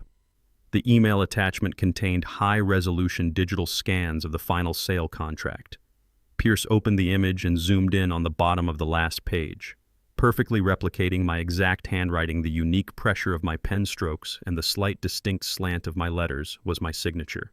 It was a flawless forgery. It would pass any standard corporate auditing review without raising a single red flag. Pierce checked the timestamp on the email and the recipient distribution list. The blood completely drained from his face. He looked up at me and delivered the fatal blow to our new strategy. The forged contract was not sitting on Megan's desk waiting to be presented at the morning meeting. It had already been fully executed. Megan had overnighted the physical wet ink document to the foreign conglomerate's legal team in Geneva yesterday afternoon to expedite the massive financial transfer. The buyers already held the forged signature in their hands. They believed the deal was completely authorized and legally sound. In less than an hour, when the European banking markets opened, they were going to wire $50 million in untraceable offshore cryptocurrency directly into Megan's private Cayman Islands account. Once that money moved, the company would officially belong to them, and Megan would become a ghost. She had completely bypassed the morning boardroom theatrics. She did not even need to show up to the meeting. We did not need to stop a corporate vote. We needed to stop a massive international wire fraud that was already in motion across the globe. I left Dr. Evans's safe house and drove my rented sedan straight into the heart of the financial district. The sun was just beginning to rise, casting long, harsh shadows across the glass and steel canyons of the city skyline. By 8 o'clock sharp, I was walking past the front desk of the Zenith Tower, utilizing the master maintenance override codes to bypass the lobby turnstiles and stepping into the private executive elevator. I rode the car all the way to the penthouse level. Through the heavy, frosted glass doors of the primary boardroom, I could clearly see the silhouettes of corporate power assembling. Megan stood confidently at the head of the massive mahogany table, wearing a triumphant, immaculate white designer suit that projected absolute authority. She was laughing brightly, holding a crystal bottle of vintage champagne, pouring generous glasses for the 3 stern-looking European representatives of the foreign investment conglomerate. The morning light gleamed off the polished wood and the expensive fountain pens laid out perfectly next to the final closing dockets. Megan raised her glass high to toast the impending international wire transfer that would finalize the $50 million acquisition. She looked completely untouchable, basking in the glory of her flawless, lethal victory. She was celebrating the absolute destruction of my son and the seamless theft of my entire legacy. I did not knock on the glass. I lifted my heavy boot and kicked the double doors open with enough physical force to crack the frosted panes. The heavy mahogany slammed violently against the interior walls, echoing through the penthouse like a gunshot. The polite, wealthy laughter inside the room died instantly. Megan jumped, dropping the expensive champagne bottle. It shattered against the hardwood floor, sending vintage alcohol pooling rapidly around her designer shoes. I stepped into the boardroom, grabbed the heavy brass handles, pulled the door shut behind me, and engaged the heavy manual deadbolt. I locked us all inside the room. I did not yell. I did not exhibit a single ounce of the frantic emotional desperation she expected from a grieving father whose son was supposedly dead. I walked toward the head of the table with the slow, deliberate, and terrifying pace of an executioner. Megan recovered from her initial shock, her face twisting into a mask of pure, arrogant fury. She demanded to know how I got past her elite lobby security and ordered me to leave the premises immediately. She turned to the European investors, rapidly apologizing and warning them that I was a deranged, estranged relative suffering from severe dementia. I ignored her completely. I stopped at the center of the table, standing directly in front of the lead foreign representative. I unbuttoned my torn, concrete-dusted wool coat and pulled out 3 thick, heavy manila envelopes. I dropped the first envelope onto the polished wood with a heavy thud. I looked directly at the investors and told them they were currently finalizing a $50 million transaction with a woman who held absolutely no legal authority over the company. I opened the file and spread the certified Clark County marriage records across the table. I explained with cold surgical precision that the acting chief executive officer standing in front of them was actively committing felony bigamy. Because her first marriage was never legally dissolved, her current marriage to the founder was void, rendering the executive voting proxy she used to authorize this fire sale entirely fraudulent. Megan's face lost a fraction of its color. She tried to interrupt, aggressively waving her hands and loudly claiming the documents were fabricated garbage. I did not let her speak. I dropped the second envelope. I pulled out Tariq's decrypted server logs, the intercepted emails, and the Cayman Islands banking trajectories. I laid out the undeniable proof that she had systematically embezzled $2 million of foundational capital, laundering the money through offshore shell companies to artificially bankrupt the startup and manufacture the crisis that forced this exact buyout. The European representatives stopped looking at Megan. Their eyes were glued to the federal wire routing numbers and the undeniable digital footprints of corporate theft. Then I pulled out the final envelope. The absolute death blow. I dropped the high-resolution forensic analysis of the forged sale contract she had overnighted to their legal team in Geneva. I stated clearly that the intellectual property they were attempting to purchase was legally bound by an irrevocable family trust. I pointed to the trust charter clauses and declared that I was the sole administrative manager. The signature on their final executed document was a world-class European forgery. I invited their elite legal team to run a forensic handwriting analysis against my actual living signature right there on the table. I told them that if their bank wired a single dollar into her offshore accounts, they would instantly become primary co-conspirators in a massive multi-agency federal racketeering and wire fraud investigation. The lead European representative was an older, fiercely pragmatic man who had survived decades in international finance by strictly avoiding federal indictments. He did not ask Megan for a single explanation. He did not wait for her high-priced corporate lawyers to rush into the room and spin a complex legal defense. He looked at the raised Nevada state seal, the offshore routing numbers, and the glaring discrepancies in the forged signature analysis. The mathematics of a catastrophic international crime were laid out perfectly before him. The representative stood up abruptly, his heavy leather chair scraping loudly against the floor. He looked at Megan with absolute unmasked disgust. He reached across the table, grabbed the expensive fountain pen resting on his closing docket, and snapped it cleanly in half with his bare hands. He dropped the broken pieces directly onto the fraudulent contract. He ordered his 2 silent associates to gather their briefcases immediately. Megan panicked. She desperately tried to physically block their path to the door, pleading that the documents were elaborate fakes designed by a crazy old man. She aggressively promised to lower the acquisition price by $10 million right on the spot if they just approved the wire transfer. The representative shoved past her, forcefully, coldly stating that his conglomerate does not do business with federal criminals or corporate liabilities. I stepped back and unlocked the deadbolt. The three investors rushed out of the boardroom without looking back, completely abandoning the buyout and severing her only escape route. The heavy doors swung shut, leaving me completely alone in the silent boardroom with Megan. Her $50 million empire had just evaporated into thin air before her eyes. She looked down at the broken pen and the shattered champagne bottle, her chest heaving with ragged, furious breaths. She turned to face me. The polished, elegant corporate PR director facade was completely gone, replaced by the cornered, rabid desperation of a trapped predator. She did not fall to her knees and beg for mercy.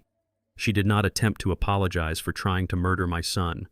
Instead, she let out a dark, chilling laugh that echoed off the glass walls.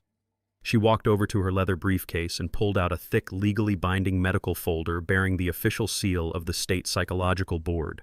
It was the heavily falsified, comprehensive psychiatric evaluation she had used to obtain the initial power of attorney. She slapped it onto the table. She looked me dead in the eye and told me that destroying her international deal did not save my life. She reached under the edge of the mahogany table and slammed her fist onto the silent emergency executive panic button. Within seconds, the heavy boardroom doors burst open again. A squad of 6 heavily armed private corporate security contractors flooded into the room, their hands resting aggressively on their tactical weapons. Megan pointed a shaking, perfectly manicured finger directly at my chest. She screamed to the guards that I was a violently unstable psychiatric patient who had just broken into a secure corporate facility, terrorized international guests, and physically threatened her life. She invoked her absolute executive authority and ordered the security team to detain me immediately using maximum physical force.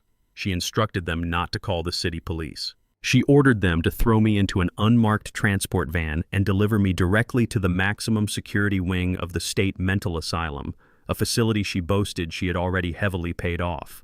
She smiled a wicked, venomous smile, promising that I would spend the rest of my miserable life strapped to a hospital bed in a padded cell, heavily medicated into a permanent coma, while she found another way to strip my son's company for parts. The 6 heavily armed private corporate security contractors fanned out across the penthouse boardroom with ruthless military precision. They did not carry standard police batons or pepper spray. They were elite mercenaries paid to make high-level corporate problems disappear quietly. They drew heavy tactical stun guns and thick plastic zip ties from their duty belts, advancing on me with cold, blank expressions. Megan stood safely behind them, crossing her arms over her pristine white designer suit. She wore a smile of absolute predatory triumph. She commanded the lead guard to secure my wrists and administer a heavy chemical sedative from the medical kit, citing the falsified psychiatric evaluation resting on the mahogany table. She loudly declared that my violent dementia required immediate chemical restraint for the safety of everyone in the building. The lead contractor stepped directly into my personal space. He grabbed my right shoulder with a crushing grip, shoving me hard against the edge of the polished table while his partner unholstered a heavy gauge syringe filled with a cloudy tranquilizer. I did not struggle. I did not throw a wild punch or attempt to wrestle the needle away. I simply stood my ground, my eyes locked on Megan, counting the seconds in my head. A master architect knows exactly how much weight a load-bearing wall can take before it suffers a catastrophic structural failure. I knew my backup was arriving precisely on schedule. Before the needle could even graze the fabric of my coat, the heavy mahogany doors of the boardroom did not just open. They were violently blown entirely off their reinforced steel hinges by a heavy tactical battering ram. The deafening crash shook the penthouse windows. Splintered wood and shattered frosted glass rained down across the expensive carpet. Bradley Pierce strode through the dust cloud, entirely shedding his usual calm courtroom demeanor. He pointed a firm finger directly at Megan. Behind him, a massive wave of 12 heavily armored federal agents flooded into the room. They wore dark Kevlar vests emblazoned with the bright yellow letters of the Federal Bureau of Investigation. They carried short-barreled assault rifles, sweeping the room with absolute tactical dominance. The lead special agent barked a deafening command, ordering the private security contractors to drop their weapons, step away from me, and put their hands flat on their heads immediately. The corporate mercenaries were hardened men, but they were not fools. They instantly recognized the overwhelming lethal authority of the federal government. They dropped the syringe, holstered their stun guns, and immediately dropped to their knees with their hands raised in surrender. Megan screamed in sheer absolute panic. The color completely drained from her face as her private army was neutralized in a matter of seconds. She desperately grabbed the falsified psychological evaluation from the table and waved it frantically in the air. She yelled at the federal agents that they were trespassing on private corporate property, demanding they arrest me for assault and severe psychiatric instability. She shrieked that she held the absolute power of attorney and the legal executive proxy of the entire startup. The lead special agent completely ignored her frantic yelling. He lowered his weapon, stepped over the shattered boardroom doors, and approached the head of the table. I casually brushed the dust off my wool coat, adjusted my collar, and stepped away from the kneeling security guards to stand right next to the federal agent. Megan looked at me in sheer disbelief, her mouth opening and closing as she struggled to comprehend how a supposedly crazy old man had just summoned a federal tactical strike team. I looked at her and dismantled the final piece of her illusion. I explained that she vastly underestimated the speed of my retaliation. Back at the Vanguard private depository, after I coerced the corrupt bank manager into printing the initial wire transfer logs, I did not just put the papers in my pocket and walk away. I immediately handed those documents to Bradley Pierce, who forwarded the entire digital packet directly to the highest tier of the Federal Financial Crimes Division. The FBI had been quietly building a massive federal indictment against her for the last 24 hours. They had been actively monitoring her encrypted Cayman Islands routing numbers, tracking the movement of the liquidated bearer bonds, and intercepting the digital transmission of the forged trust signature she sent to Geneva. When she hired the corrupt clinic orderly to inject Cameron with lethal potassium chloride, she officially elevated her corporate embezzlement scheme to a federal conspiracy to commit murder. The FBI had simply waited for her to step into this boardroom to execute the final wire transfer so they could catch her red-handed with the fraudulent contracts on the table. The special agent pulled a thick stack of federal arrest warrants from his tactical vest and slammed them directly onto the fraudulent closing dockets. He looked Megan dead in the eye and read her Miranda rights in a loud, booming voice that echoed off the glass walls. He listed the staggering array of federal charges, systematically dismantling her life. She was being formally indicted for first-degree wire fraud, international forgery, gross corporate embezzlement felony, bigamy, and conspiracy to commit first-degree murder. Furthermore, because she had actively utilized the underground loan shark syndicate to arrange my kidnapping and attempted assassination, she was being charged under the Federal Racketeer Influenced and Corrupt Organizations Act. She was facing multiple consecutive life sentences in a federal penitentiary without the possibility of early parole. Two female FBI agents stepped forward, grabbing Megan roughly by the shoulders of her immaculate white designer suit. They forcefully spun her around, forcing her arms behind her back. The sharp, heavy metallic click of the steel handcuffs locking around her wrists sounded like a guillotine dropping. Megan thrashed wildly against their grip, her elegant facade completely shattered. She sobbed and screamed for her corporate lawyers, begging the federal agents to let her make a phone call, desperately promising to return the stolen millions if they just let her walk away. The agents ignored her pathetic pleas. They seized her encrypted smartphone, her designer briefcase, and the fake psychological profiles as direct federal evidence. The untouchable public relations director, the woman who had spent months treating me like a disposable, incompetent burden, was reduced to a weeping, ruined criminal standing in the wreckage of her own boardroom. The federal agents began to forcibly march her toward the shattered doorway, preparing to drag her out of the Zenith Tower in front of her entire corporate staff and the flashing cameras of the local news crews waiting in the lobby below. I watched her walk away, feeling the heavy, satisfying weight of absolute justice. I had saved my son, protected his legacy, and completely eradicated the parasite that had tried to destroy my family. But as the federal agents pushed Megan into the executive elevator lobby, her hysterical sobbing abruptly stopped. Her entire physical demeanor shifted. The frantic desperation vanished, replaced by a cold, terrifying stillness. She dug her high heels into the carpet, forcing the agents to halt for a fraction of a second. She turned her head over her shoulder to look directly at me. The venomous, arrogant smirk slowly returned to her face, twisting her features into a mask of pure malice. She tilted her head back and began to laugh. It was a dark, hollow, echoing sound that instantly chilled the blood in my veins. She looked at me and coldly stated that I might have saved the startup and rescued my pathetic son from the clinic, but I had fundamentally miscalculated the timeline of the streets. She revealed that she knew her Cayman Islands bank accounts had been federally flagged over an hour ago when her offshore broker suddenly went dark. Knowing the FBI was inevitably closing in on the boardroom, she had used a secure, untraceable burner phone to make one final devastating cryptocurrency transfer from a hidden secondary wallet. She did not pay the loan sharks the $4 million Cameron owed them. Instead, she transferred the entire $2 million of my stolen bearer bonds directly to the syndicate boss as a massive upfront bounty, specifically placed on my head. She smiled a wicked, bloody smile and told me that the hitmen were no longer coming to collect a bad debt. They were coming to collect a corpse, and the massive payment had already cleared their underground ledger. Megan sneered her eyes wide with psychotic glee and told me to look out the panoramic penthouse window.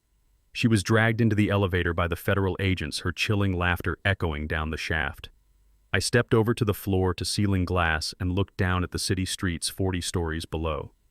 The main avenues surrounding the Zenith Tower were completely blocked off. Dozens of massive, unmarked black SUVs were idling aggressively at every exit, completely surrounding the building. The syndicate hitmen had arrived in full force, and this time there was no freezing meat locker and absolutely no room for negotiation. I watched Megan disappear into the elevator, her cruel laughter lingering in the air. The FBI agents began processing the penthouse, securing the fraudulent documents, and preparing the crime scene. I did not wait for them to finish. I needed to get out of the Zenith Tower and figure out how to neutralize the syndicate boss and his newly acquired $2 million bounty. I took the service elevator down to the subterranean parking garage, hoping to bypass the fleet of black SUVs idling at the main entrance. I pushed through the heavy fire doors and stepped into the dimly lit concrete expanse. The silence was instantly broken by the sharp squeal of heavy tires. A black, heavily armored van accelerated around the concrete pillars, slamming on its brakes directly in front of me. The side doors slid open before the vehicle even completely stopped. 3 massive men stepped out onto the gray concrete. They were not corporate security guards or low-level street thugs. They wore dark tactical gear and carried suppressed automatic weapons. They had the cold, professional demeanor of apex predators. Megan's massive wire transfer had activated the syndicate's absolute elite assassination squad. They raised their weapons completely indifferent to the security cameras mounted overhead. I did not hesitate. I sprinted back through the heavy fire doors just as a hail of suppressed gunfire chewed through the concrete wall where my head had been a second prior. I bolted up the maintenance stairwell, taking the concrete steps 2 at a time, my lungs burning with the sudden violent exertion. I bypassed the main lobby, entirely bursting out of a side emergency exit into a crowded downtown alleyway. The midday city traffic was absolute gridlock, a chaotic sea of honking cabs, delivery trucks, and rushing pedestrians. I merged into the dense crowd on the main avenue, keeping my head down, using the sheer volume of human bodies as temporary cover. I glanced over my shoulder. The 3 hitmen were already emerging from the alley, pushing aggressively through the pedestrians, their eyes scanning the street with lethal, unwavering focus. I could not outrun them in a straight sprint. My age and the physical toll of the last 24 hours were catching up to me. I needed an environment where my mind was the ultimate weapon and their guns were rendered completely useless. I turned sharply down a narrow commercial street, heading directly toward a massive half-built skyscraper dominating the skyline 3 blocks away. It was a 70-story commercial complex, currently in the raw structural framing phase. What the hitmen did not know was that my former engineering firm owned the primary development contract for that exact block. I had personally drafted the foundational blueprints for that building 10 years ago. I knew every weld, every blind spot, and every structural vulnerability. I reached the perimeter of the construction zone. The massive chain-link gates were chained shut for the mandatory union lunch hour. I grabbed the rusted links, hoisted myself over the top with a burst of adrenaline, and dropped onto the torn earth on the other side. The hitmen rounded the corner seconds later. They did not hesitate to scale the fence right behind me. I ran deep into the skeletal heart of the skyscraper. The ground floor was a dangerous, chaotic maze of heavy machinery, stacked cinder blocks, and towering steel support columns. I navigated the hazardous terrain flawlessly, moving through the deep shadows of the massive steel beams. The hitmen spread out in a tactical flanking formation, communicating via silent hand signals, their weapons drawn and ready. They thought they were hunting a terrified, exhausted old man in an abandoned playground. They did not realize they had just stepped into a massive, lethal machine designed entirely by their prey. I climbed the temporary wooden scaffolding, ascending rapidly to the second-level mezzanine overlooking the central atrium. The raw steel framework was fully exposed here, a web of heavy industrial geometry. I crouched behind a massive concrete load-bearing pillar and watched the three assassins converge directly beneath me on the open dirt floor. They were moving slowly toward the main freight elevator shaft, anticipating my escape route. Directly above their heads hung a massive 5-ton steel I-beam. It was temporarily suspended by heavy industrial chains connected to a motorized ceiling winch waiting to be aligned with the primary structural girders. The control box for the electric winch was bolted to the concrete pillar right next to me. A standard construction worker would need a specific magnetic key card to operate the heavy machinery. A master structural engineer simply knows how to hotwire the override relay. I pulled a heavy steel wrench from a nearby tool bucket and smashed the plastic casing of the control box. I grabbed the exposed high-voltage electrical wires, twisting the primary power feed directly into the emergency mechanical release circuit. The hitmen heard the shower of sparks and immediately aimed their suppressed weapons upward. They were too late. The heavy industrial chains released with a deafening metallic crack that echoed like a cannon shot. The 5-ton steel beam plummeted from the ceiling, slamming into the dirt floor with the force of a localized earthquake. The impact threw a massive cloud of dust and pulverized earth into the air. I did not calculate the drop to crush them directly. I calculated the drop to violently strike the temporary scaffolding supports surrounding their position. The sheer kinetic energy of the impact triggered a massive, highly calculated structural collapse. Tons of steel pipes, thick wooden planks, and heavy safety netting crashed down simultaneously, completely burying the three assassins in an inescapable cage of dense construction debris. I heard them shouting in pain and panic, their weapons knocked away, their bodies completely pinned to the ground beneath the twisted metal. The deafening crash echoed across the entire downtown district, instantly drawing the attention of every patrol officer within a 2-mile radius. Sirens began wailing in the distance, rapidly approaching the site from multiple directions. I tossed the wrench aside, dusted off my coat, and casually walked down the rear fire stairs, leaving the syndicate's elite squad trapped like rats for the authorities. I exited the construction zone through a rear access gate and blended seamlessly back into the crowded city sidewalks. I walked 4 blocks to a quiet, empty diner, sat in a back booth, and ordered a black coffee. I pulled out my burner phone to coordinate the final legal cleanup with Bradley Pierce.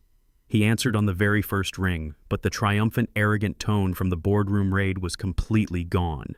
His voice shook with absolute fury and profound disbelief. He told me the FBI had successfully transported Megan to the downtown federal holding facility and booked her. But her high-priced corporate defense team had executed an impossible, deeply corrupt legal maneuver. They had exploited a massive jurisdictional loophole regarding the exact origin of the offshore cryptocurrency used to fund the hitmen. A highly sympathetic federal magistrate with deep ties to Megan's corporate backers had inexplicably agreed to sever the attempted murder charges from the financial fraud indictment, drastically lowering her holding requirements. Pierce yelled into the phone that Megan had just posted a $10 million cash bond using an untraceable corporate proxy shell company. She had walked out of the federal building 10 minutes ago as a completely free woman. Pierce had hacked into the city surveillance grid and found her exact location. She was currently sitting in the back of a bulletproof limousine speeding down the interstate. She was heading directly to the private executive airport on the edge of the city to board an untraceable charter flight to a country with absolutely no extradition treaties. She had the rest of her stolen millions secured on a decentralized encrypted hard drive inside her designer purse. The FBI was completely paralyzed by the judge's ruling and could not legally detain her. Pierce delivered the devastating finality of the situation. If that private plane left the runway, she would vanish forever. She would take my family's wealth, completely escape federal justice, and spend the rest of her life living in absolute luxury while Cameron recovered from her poison. I thanked Pierce for the update, hung up the phone, and left a $5 bill on the diner table. The law had failed to stop her. It was time to use the absolute weight of my empire to crush her before she reached the clouds. I stared down at the fleet of black vehicles idling aggressively around the Zenith Tower. The syndicate was waiting for me to walk out the front doors. I had a $2 million bounty on my head, and Megan was currently speeding toward a private runway to permanently escape the consequences of her actions. I pulled out my burner phone and called Bradley Pierce. I told him to contact the FBI agent still processing the penthouse boardroom. The federal government had absolute jurisdiction over the Zenith Tower crime scene, and the moment a dozen heavily armed agents stepped out into the main lobby to secure the perimeter, the dynamic of the street instantly changed. The syndicate enforcers recognized the federal tactical gear. They were assassins, not martyrs. They threw their SUVs into gear and scattered into the dense city grid to avoid a massive, unwinnable shootout with the FBI. The immediate physical threat was neutralized, giving me an incredibly narrow window to operate. I walked out of the building through the heavily guarded federal perimeter and climbed into Pierce's waiting sedan. I checked my watch. We had exactly 1 hour before Megan's chartered flight cleared international airspace. Once she crossed that border, the Cayman Islands accounts would completely mask her identity and the money would be lost forever. I turned to Pierce and told him it was time to deploy the nuclear option. Pierce drove us directly to the federal bankruptcy courthouse at reckless speeds, weaving through the midday traffic. He argued that filing a standard civil suit to reclaim the stolen assets would take months of depositions and hearings. I corrected him sharply. We were not filing a standard civil suit. We were filing an emergency involuntary bankruptcy petition against Megan's entire personal and corporate estate. The legal mechanism was incredibly rare, exceptionally brutal, and designed specifically to stop massive financial hemorrhaging. I pulled the original notarized mortgage lien document from my coat pocket. This was the exact same lien I had used to threaten Cameron at his dining room table during my birthday party. Because the emergency restraining order Megan used to paralyze me had been officially vacated when the FBI arrested her for fraud, my legal standing as the primary lien holder of the estate was completely and retroactively restored. Furthermore, because she had explicitly used the forged power of attorney to transfer the $2 million in bearer bonds out of my private vault, she had formally absorbed my assets into her own financial portfolio. I was now legally her largest, most senior secured creditor. Pierce furiously drafted the petition on his laptop while we sat in the courthouse parking lot, his fingers flying across the keys. We outlined the undeniable facts of the case. Megan possessed a massive matured debt owed directly to me. She was actively liquidating assets, commingling stolen funds, and demonstrating a clear, immediate flight risk. This was not a dispute over corporate shares or a family disagreement. This was a senior creditor executing a hostile, absolute financial seizure. Pierce hit the print button on his portable dashboard printer. We grabbed the thick stack of freshly printed legal filings and sprinted up the massive stone steps of the courthouse. We bypassed the standard clerk windows and demanded an immediate audience with the federal bankruptcy magistrate on duty. Megan's high-priced defense team was not there to block us this time.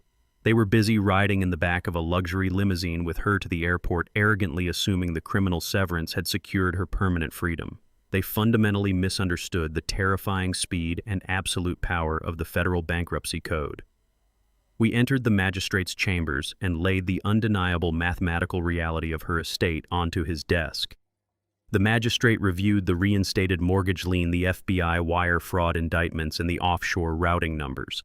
I explained that if the court did not act in the next 20 minutes, a massive international financial crime would be successfully completed under their direct jurisdiction.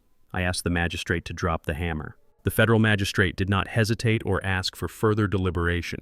Recognizing the absolute undeniable flight risk and the overwhelming evidence of massive corporate embezzlement sitting on his desk, he signed the emergency involuntary bankruptcy order with a heavy stroke of his pen.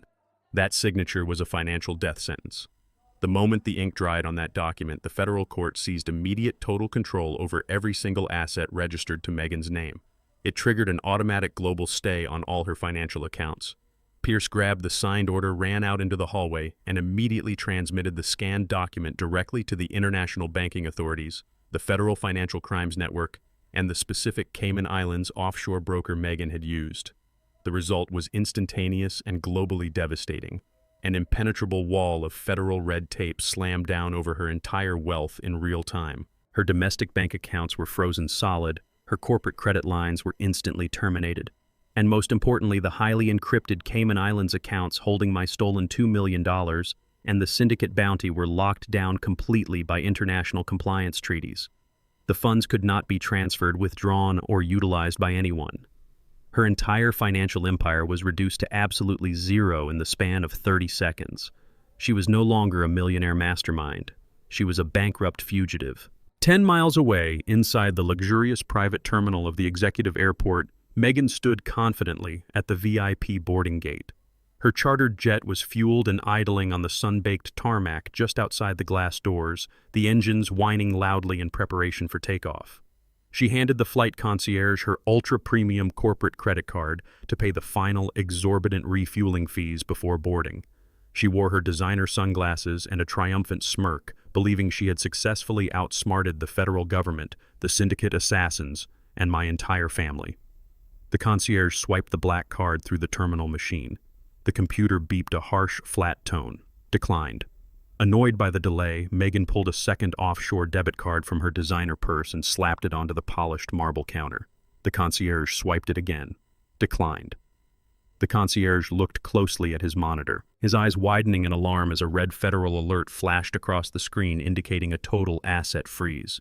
He quietly picked up a phone beneath the desk and dialed airport security. Megan frantically opened her banking applications on her encrypted smartphone. Every single account she checked showed a balance of 0 accompanied by a stark federal bankruptcy seizure notice. Her high-priced corporate lawyers standing right next to her holding their briefcases watched the screens turn red. Realizing she was entirely bankrupt and could no longer pay their massive hourly retainer fees. The lawyers turned their backs without a single word of comfort, walked out the automatic terminal doors, and completely abandoned her to her fate. Megan stood completely alone at the ticket counter, her hands shaking violently. She dropped the useless plastic cards onto the floor. Heavy, synchronized footsteps approached from behind. 6 armed airport security officers and 2 federal marshals surrounded her, completely blocking every possible exit. Outside the window, the private jet on the runway powered down its engines. She was entirely broke, utterly trapped, and forced to face the absolute ruin she had built for herself. The federal marshals did not gently escort Megan from the private airport terminal. They placed her in heavy iron cuffs right there in front of the luxury ticket counter, surrounded by stranded passengers and the flashing lights of terminal security. They transported her directly to a maximum security federal holding facility downtown.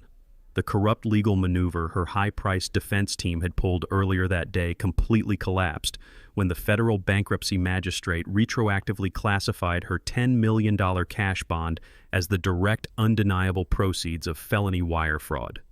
The bail was instantly and permanently revoked. Deprived of her stolen offshore wealth and completely abandoned by her corporate lawyers who refused to work without their exorbitant retainers, Megan faced the absolute crushing weight of the federal justice system with a severely overworked public defender. She was offered a plea deal, but arrogantly refused, opting for a highly publicized federal trial. It was a catastrophic mistake. The prosecution systematically exposed every single fraudulent shell company, every forged trust signature, and her explicit financial arrangement with the underground loan shark syndicate. The syndicate boss, facing his own massive racketeering charges, gladly testified against her to reduce his sentence. The federal judge showed absolutely no leniency. Megan was convicted on all counts and sentenced to 35 years in a maximum security penitentiary without the possibility of early parole. The chaotic, violent storm she had unleashed upon my family finally subsided, leaving her locked in a concrete cell for the rest of her natural life. In the months that followed the trial, I used my safely restored capital to completely rebuild my property. The demolition crew had severely damaged the first floor and crushed the roof, but the core foundation I had laid 30 years ago remained entirely intact. I hired the best structural contractors in the city and reconstructed the house exactly as Josephine and I had originally designed it. We replaced every shattered window, poured fresh concrete, and installed flawless new hardwood floors. 6 months after Megan was transferred to federal prison, the doorbell of my newly restored home rang. It was a quiet Tuesday afternoon. I opened the heavy oak door to find my son standing on the porch. Cameron was completely unrecognizable from the arrogant, sharp-suited corporate executive who had handed me an eviction notice on my 70th birthday. He wore a faded canvas jacket and scuffed dress shoes. He had lost significant weight and his shoulders were slumped with the heavy, inescapable burden of total failure.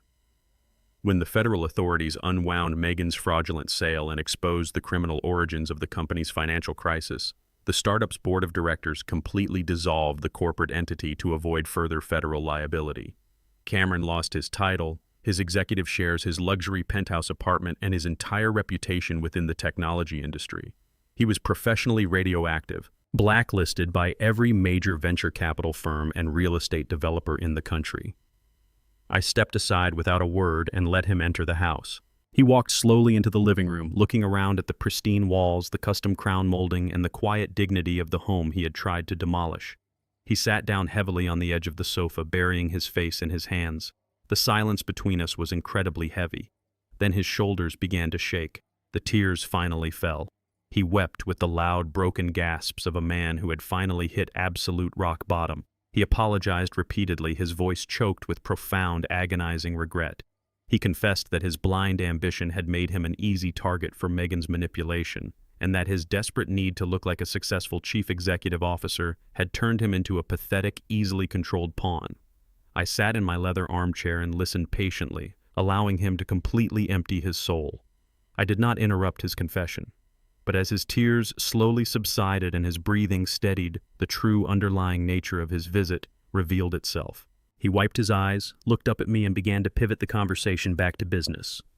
He stated that he had learned his lesson the hard way, but he still possessed a brilliant mind for the market.